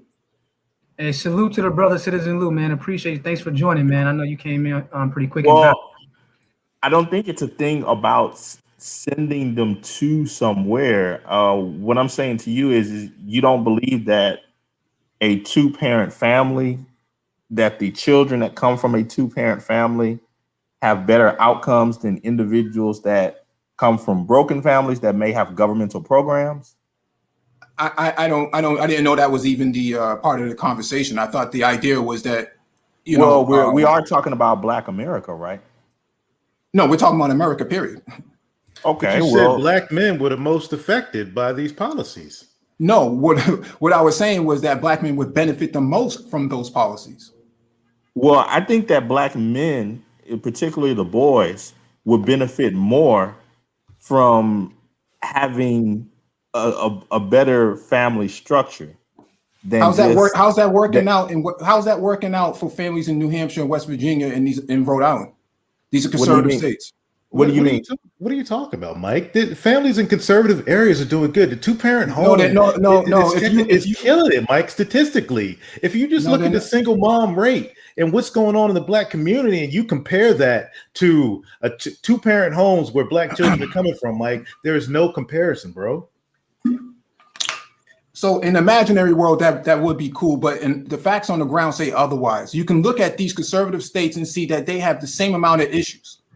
Well, I'm not talking about conservative or liberal. I'm just saying, so far as the family unit, I don't understand how it could be argued that the government and whatever monetary environment that it can provide would be better suited to educate children than two responsible parents. And let me add to that, SKC. I didn't know that was a part of the conversation. I thought we were talking about the infrastructure in particular. Well, here's the thing, Mike. Here's the thing. When you come from a two-parent home, regardless if you're liberal or conservative, you're going to get that drive from your father to go out there and pick up a trade or to go to a 4-year university. But we kind of, hold on, Trey, because you guys kind of skipped over what me and SKC was, because we asked two specific questions about inflation. Okay, my bad. And the other question was about the unintended consequence of the government. The politicians say, we're going to raise this minimum wage. But then the businesses who the state, we were talking earlier about how taxes are important to the state for the schools. They say, if you raise this minimum wage, Microsoft, Amazon, we're out. We're going to Arizona. We're going to Nevada. We're going to Texas. What do you make of? Do you agree with their argument that it hurts their business, and then which if their business leaves, again, you get a situation like we were just talking about with Chicago. One of the reasons that Chicago has a problem is because so many businesses that made Chicago what it was up until the 80s, they've bounced over the last 40 years. So I'm just wondering what your thoughts on that part of it. Right, due to neoliberal policies. So when you talk about inflation, or let's stick with Amazon for a second. Amazon benefits greatly from those tax breaks that they use to operate these warehouses. They don't want to pay more than what they have to for the labor that's there, right? And so that's the push that they don't want minimum wage increase. Now, when it comes to Microsoft, I haven't heard about Microsoft actually being a big pushback or giving a big pushback to where they was. I know here they pretty much don't have that sort of labor issue. Most of the people that work there actually make well above minimum wage.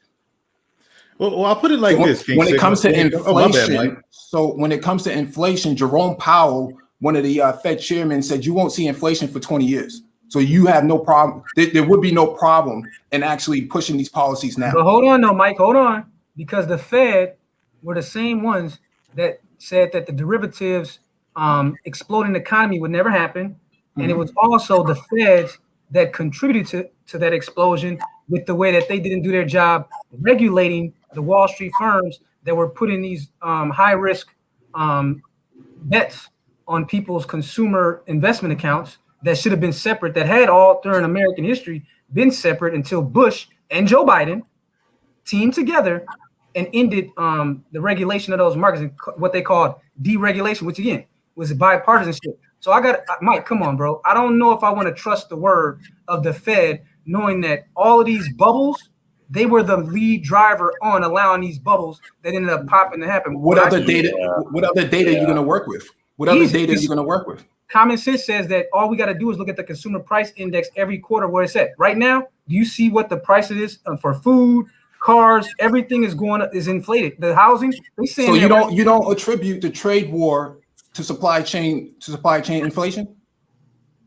Well, that's part of it right now. That's part of it. But I'm saying that even if you take out the COVID pandemic, we didn't have a COVID pandemic that caused a 2008 to 2010 recession. That was managed by your central planners at the Fed, at the different political organizations that are supposed to be watching over consumers' accounts. They let that happen even before we had a COVID crisis. What I'm saying is that I don't want to just take the word of Jerome Powell when there's other indicators out there that show that there's a hell of a rise in inflation going on. You can go to Larry Summer. Larry Summer is one of the economists behind this as well.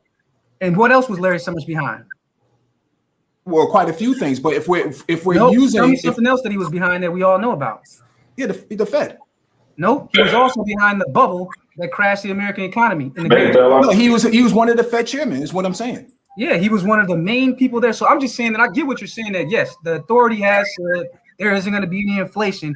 All I'm saying is that I think brothers should cross-reference when we talk about Fed and the SEC, because they've kind of proven to have a bad track record the last 30 years on these predictions. But you got it, Mike. We have to actually have a scientific counterbalance to that, right? So if they say something and they provide numbers, then we also have to provide numbers as well to counter that. And I'm giving you a number, the consumer price index. Yeah, but that's not verifiable by everybody else. That's just what we're saying on the panel. I'm saying the $15 minimum wage in terms of inflation. No one is saying that who's an economist is saying that that's going to lead to inflation. They're saying that you need that in order to jumpstart your economy after the pandemic. Hey, Mike, I got a question about which. So not about inflation. Hold on one second. I want to say this real quick. So the 15, do you think that it's just a band-aid to a bigger issue that's coming down the pipeline, such as automation? I think in order to move your economy, you definitely need an increase in the minimum wage, since you haven't had one in the last 10 years or so, if not 12 years. And so because the increase in the cost of living isn't keeping up with the minimum wage itself, that's a problem. And so if you want to send people back to work, there has to be justification for that, because if the Fed can give you more money at home from an unemployment standpoint, then what's the justification for these companies not to pay more? Yeah, but that's different though. The Fed just prints up money though. I mean, that's no. What I'm saying is, companies like corporations like McDonald's and some of these other bigger ones like Best Buy and the rest of them, Target, whatnot, Walmart, they were already paying close to minimum wage, if not more than minimum wage, before the discussion even happened. And so, what's the justification now for not doing it? Oh, okay, I'll go back to what I said earlier, Mike. Like you just said, and that's what I mentioned that to you earlier, that a lot of companies said that they already have an internal wage process where the employees that they, based on performance, believe should be making above 15 and 20 were already making it. But what they were saying is that they don't need the government to tell them what wage to start their employees at, because usually that minimum wage represents what they start people at. And they're saying that they don't want the government telling them what the wage needs to be, and that they would rather trust their own internal process. That's what a lot of businesses have said themselves. Right. So here's my last statement on it. I'll just say that, based on that Senate committee's report, I think last summer, outlining how the $15 minimum wage increase would actually benefit Black people, especially Black men, I don't see how anybody who's a Black man can actually argue against that. I can argue against that. Yeah, I don't make minimum wage. Okay, all right, Ryle, you got it. Peace. Hey, what's King up? Signal, peace to the panel, peace to the chat. Peter Kirsanow, a labor lawyer, Black man, he's testified before Congress numerous times. He's been featured on different political shows. And what you're not factoring in is the the illegal immigration aspect, because those jobs that you're talking about, many of those jobs, Black men, because they're low skilled, are going to actually be fighting against illegal immigrants for those particular jobs. So it's not like Black men just have Where are you getting that information from? a monopoly. I just said Peter Kirsten, a labor lawyer. How can a citizen like a Black man be competing for jobs against undocumented citizens in sectors that they would never? Because even in conservative circles, because there are poor conservatives, even they have complained about not being able to get a dishwashing job at Chili's. Yeah, because those conservative business people were milking the labor from. It's not conservative business people milking anything. It's poor people with low skills fighting for the same type of jobs. That's what it is. What I'm saying here is you handle that by having the I-9 form. Simple. You don't have to. You're missing what I'm saying. We understand that you can stave it off, but when it comes to liberal companies and conservative companies, it has never really been enforced on both sides of the aisle because it's been cheap labor. That was what Trey was trying to get the point across. Why don't Black men just up their skill level? Because there's no guarantee that you're going to get that job, especially when you got a whole bunch of people who are low skill like you, that you're going to get the job. That's what's in the infrastructure bill. But guess who's holding that up? You're not understanding what I'm saying. I understand exactly what you're saying. You're talking about the infrastructure bill. I'm talking about let me finish. You're talking about the actual. You're talking about a law possibly going into effect. I'm talking about what's on the ground. On the ground, in the COVID environment, when jobs, there's a lot of people. There are jobs that's out there, but they're higher skilled jobs. A lot of people don't have the skill set to do the job. So what are they going to have to do? They're going to have to go to lower skilled jobs. Well, guess what? When it's supply and demand, when there's a plethora of people in the market who are low skilled buying for those same jobs, guess what? You don't have you don't have a monopoly on getting that job just because you're low skilled. They can pick, but this is what they've been doing for years. This is why that form you talked about is irrelevant, because they've been underpaying for years under the table, and that's on both sides. Yeah, simple. Just enforce it. Yeah, simple. You just enforce it. But the infrastructure bill. That's my point, Mike. They ain't been enforcing it. That's the point. And that's what I'm saying, right? With you on that is when people say that beautiful quote, simple, just enforce it. That never happens, and it's not simple because you need to pay individuals to enforce it. So the reason why but you can't, if you're not going to pay individuals to enforce it and go with the whole thing of law and order, it is not just hey, it's simple, just enforce it. No, it doesn't happen that way.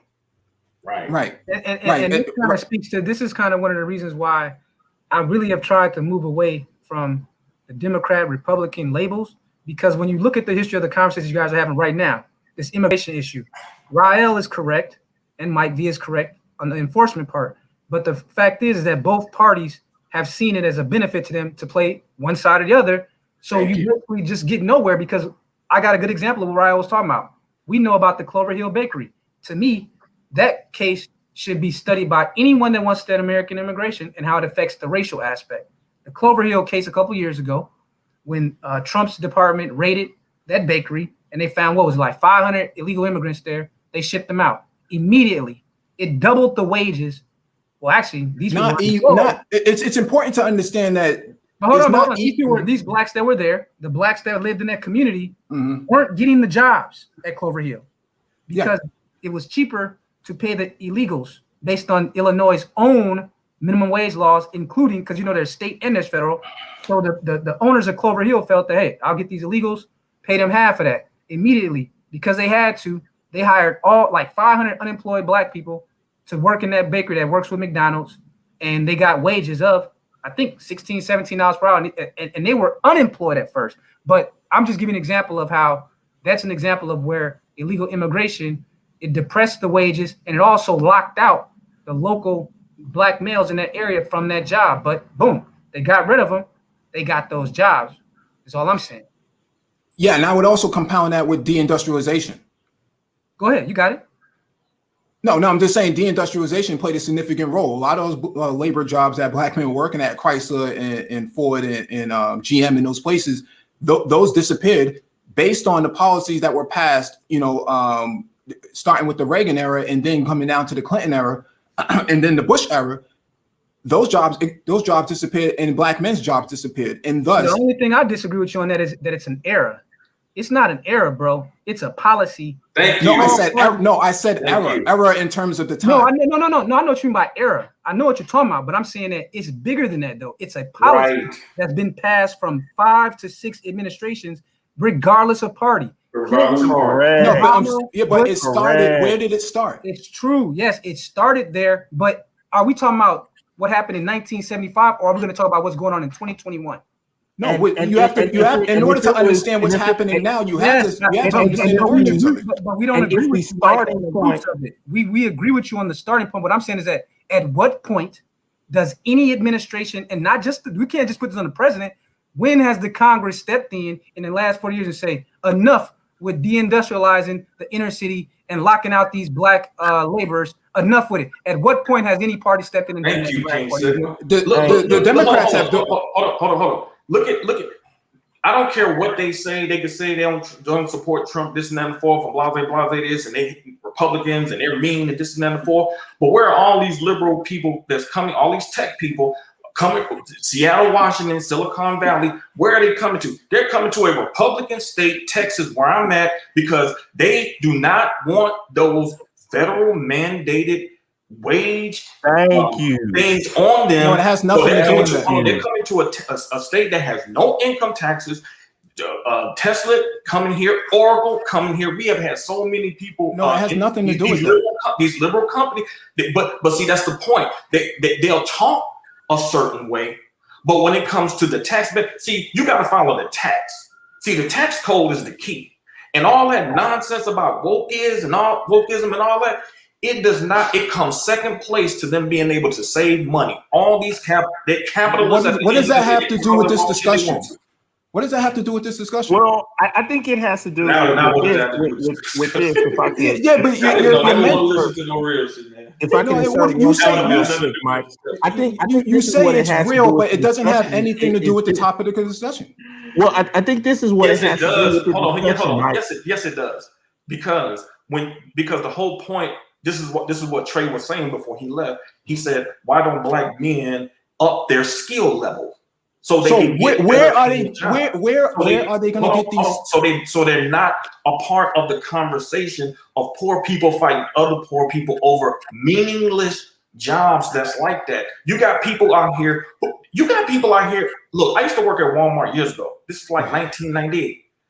I could go to that same Walmart right now in Atlanta, and there are people who was working there when I first worked there, when it first opened, because I was there when it first opened, and they still work the job, bro.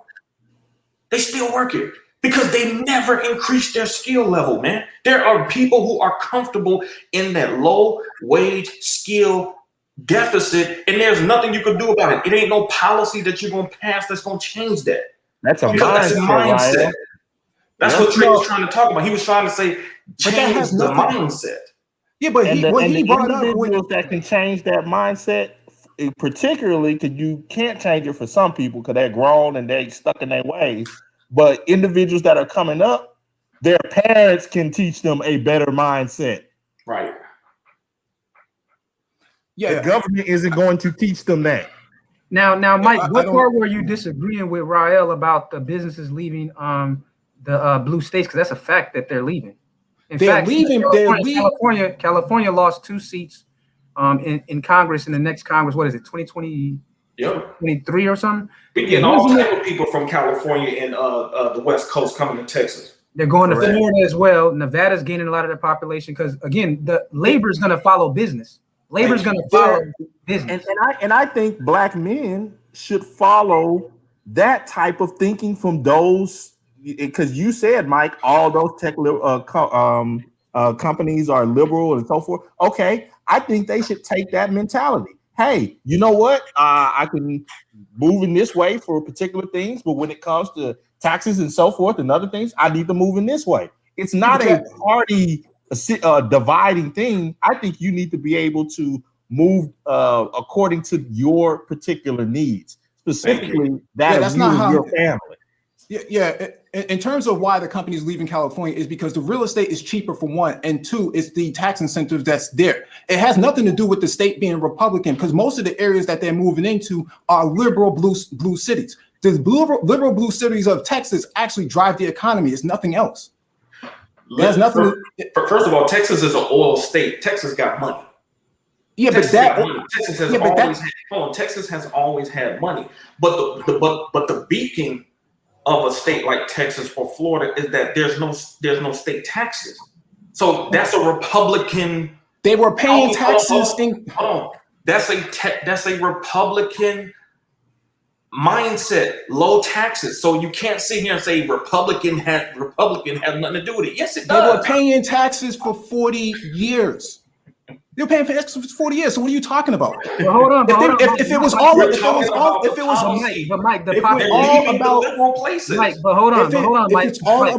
if it's all about them paying no taxes in these states, they would have moved 40 years ago. Hold on, no, that's not true, Mike. Because 40 years ago, no, it's not. Because in California, 40 years ago, it was Republican run.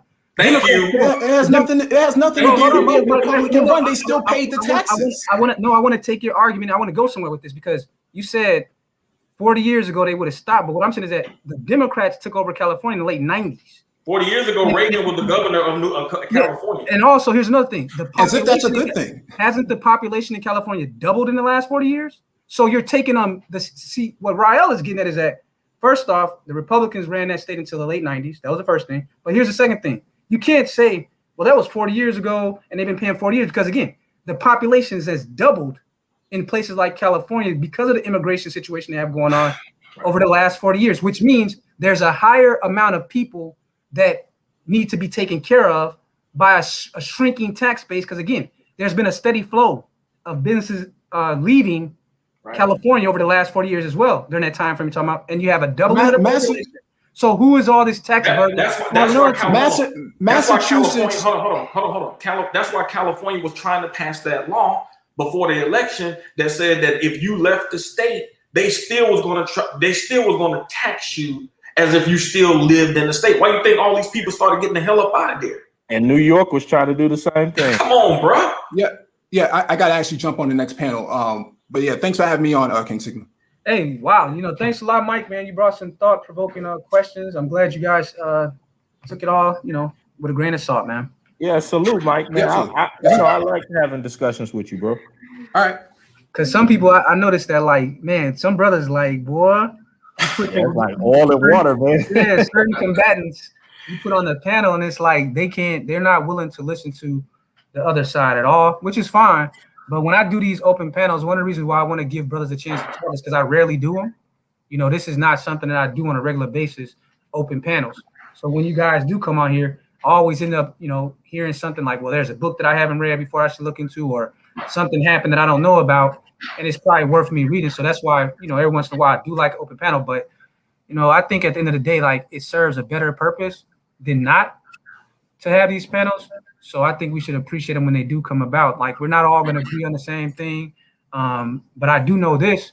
I do know that different brothers are trying to work through these problems because, again, man, this problem is bigger than any one individual of us. It's bigger than the whole panel and the whole chat.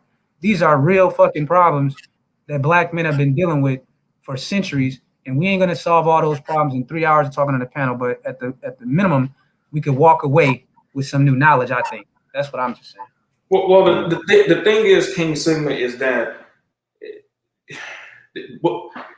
it's just not smart to have an influx of poor people with low skill into another environment that's filled with low skill poor people. That just don't make any sense.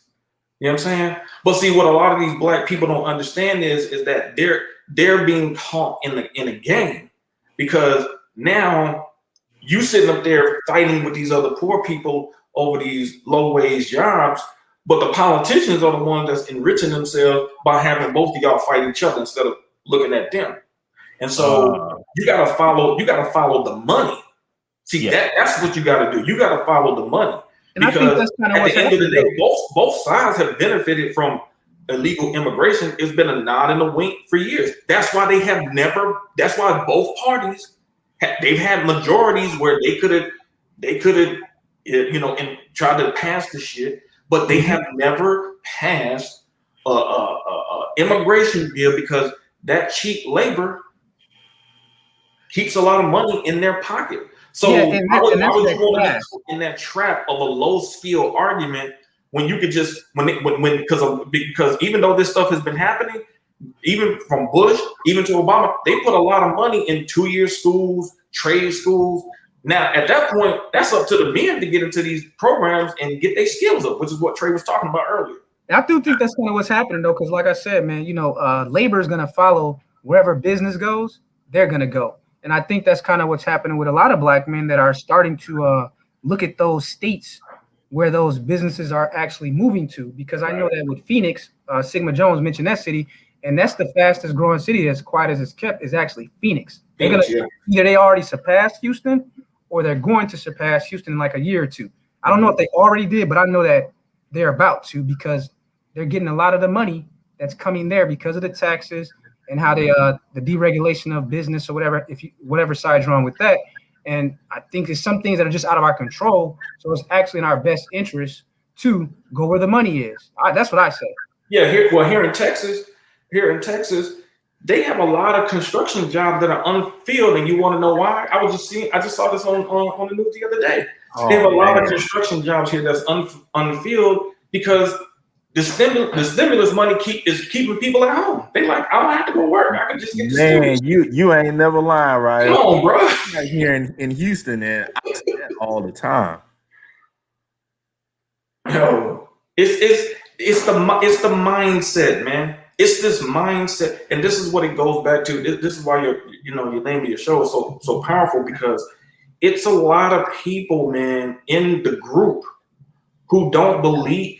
There are people who believe they're supposed to get $30 an hour for flipping a burger. You think you're supposed to get more money than a private first class in the military that put their life on the line for the country? Like, no, you're not. Yeah, I heard about the labor shortage because at first everyone was trying to make it a Republican thing a week ago, but then I look up and I see a bunch of Democratic congressional members on TV talking about, yeah, we're having like a labor shortage here. See, that's why brothers always want to take these sides, but I'm telling you, man, it's way bigger than Republican and Democrat, because the Republicans were talking that labor shortage thing 2 weeks ago or whatever it was, and then everyone was like, oh, the Republicans trying to make people go back to work. And then boom, I look on CNN, they got a couple Democratic senators and congressional members up there talking about we have a labor shortage, and I actually think it's because of unemployment. You see what I'm saying? So the moment you start trying to make it a just Republican thing, then you'll see the other side doing the same thing. And that's why I say I think that at some point, don't we have to make the step towards saying really it's about corporatism versus populism? And then that's that whole class issue, and how you could be a Republican or a Democrat, but then you could have the same class interests as the so-called other side. And when it comes to their class issues, they're going to vote against the competing class every single time. But I want to let you guys get your last statement. I see that MOT, he got another panel going, so you all might want to go over there and listen to see what he has to say about, because this is basically his first panel started this discussion. And now so you got MOT panel this morning that provoked this conversation, and now this conversation made him go create his own stream again. So you got 3 streams on this topic of black business owners, black children, and I think now we're gonna get into black politics. So y'all go over there and support him. You got it, SKC and Rod. Close. Yeah, I'll be real quick. I'll just say this. the whole idea of the minimum wage, I think somebody said like 15.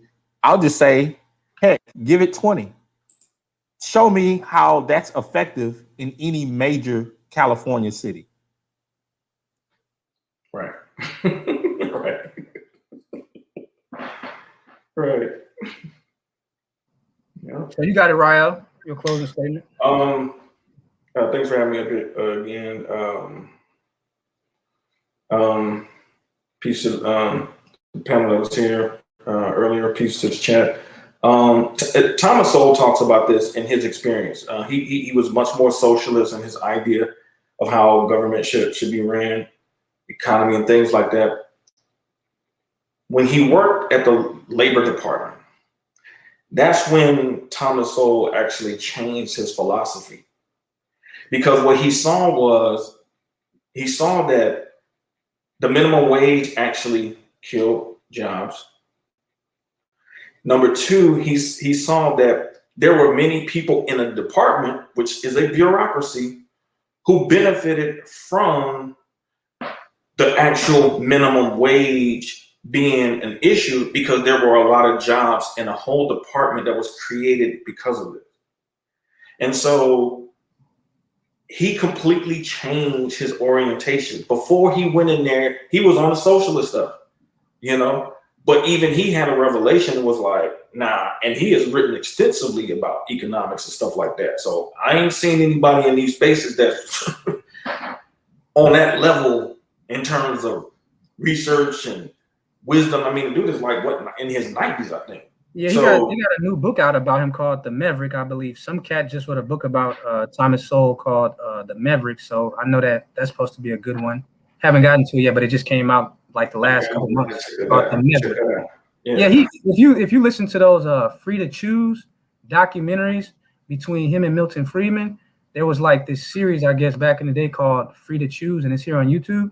And Milton Friedman, Thomas Sowell, and a bunch of other economists, they did like these 30-minute segments, and they would take like a certain economic topic. It could be welfare, affordable housing, minimum wage, and they made arguments, and they brought both sides of the discussion on to make their case. So I think you'll really enjoy those because they're like documentary format, and they brought both sides of the discussion on to make their arguments before like a public audience, and it's good. It's really good hearing both sides. But some cats, they just feel like it's a zero-sum game, and it's either my side is right or the other side is wrong, vice versa. But to me, man, I'm just saying, some of these topics, I be hearing good points on both sides, depending on specifically where you are economically, where your financial situation is, seems to determine where you fall on each side of these conversations. But with that, thanks for coming on, Rael.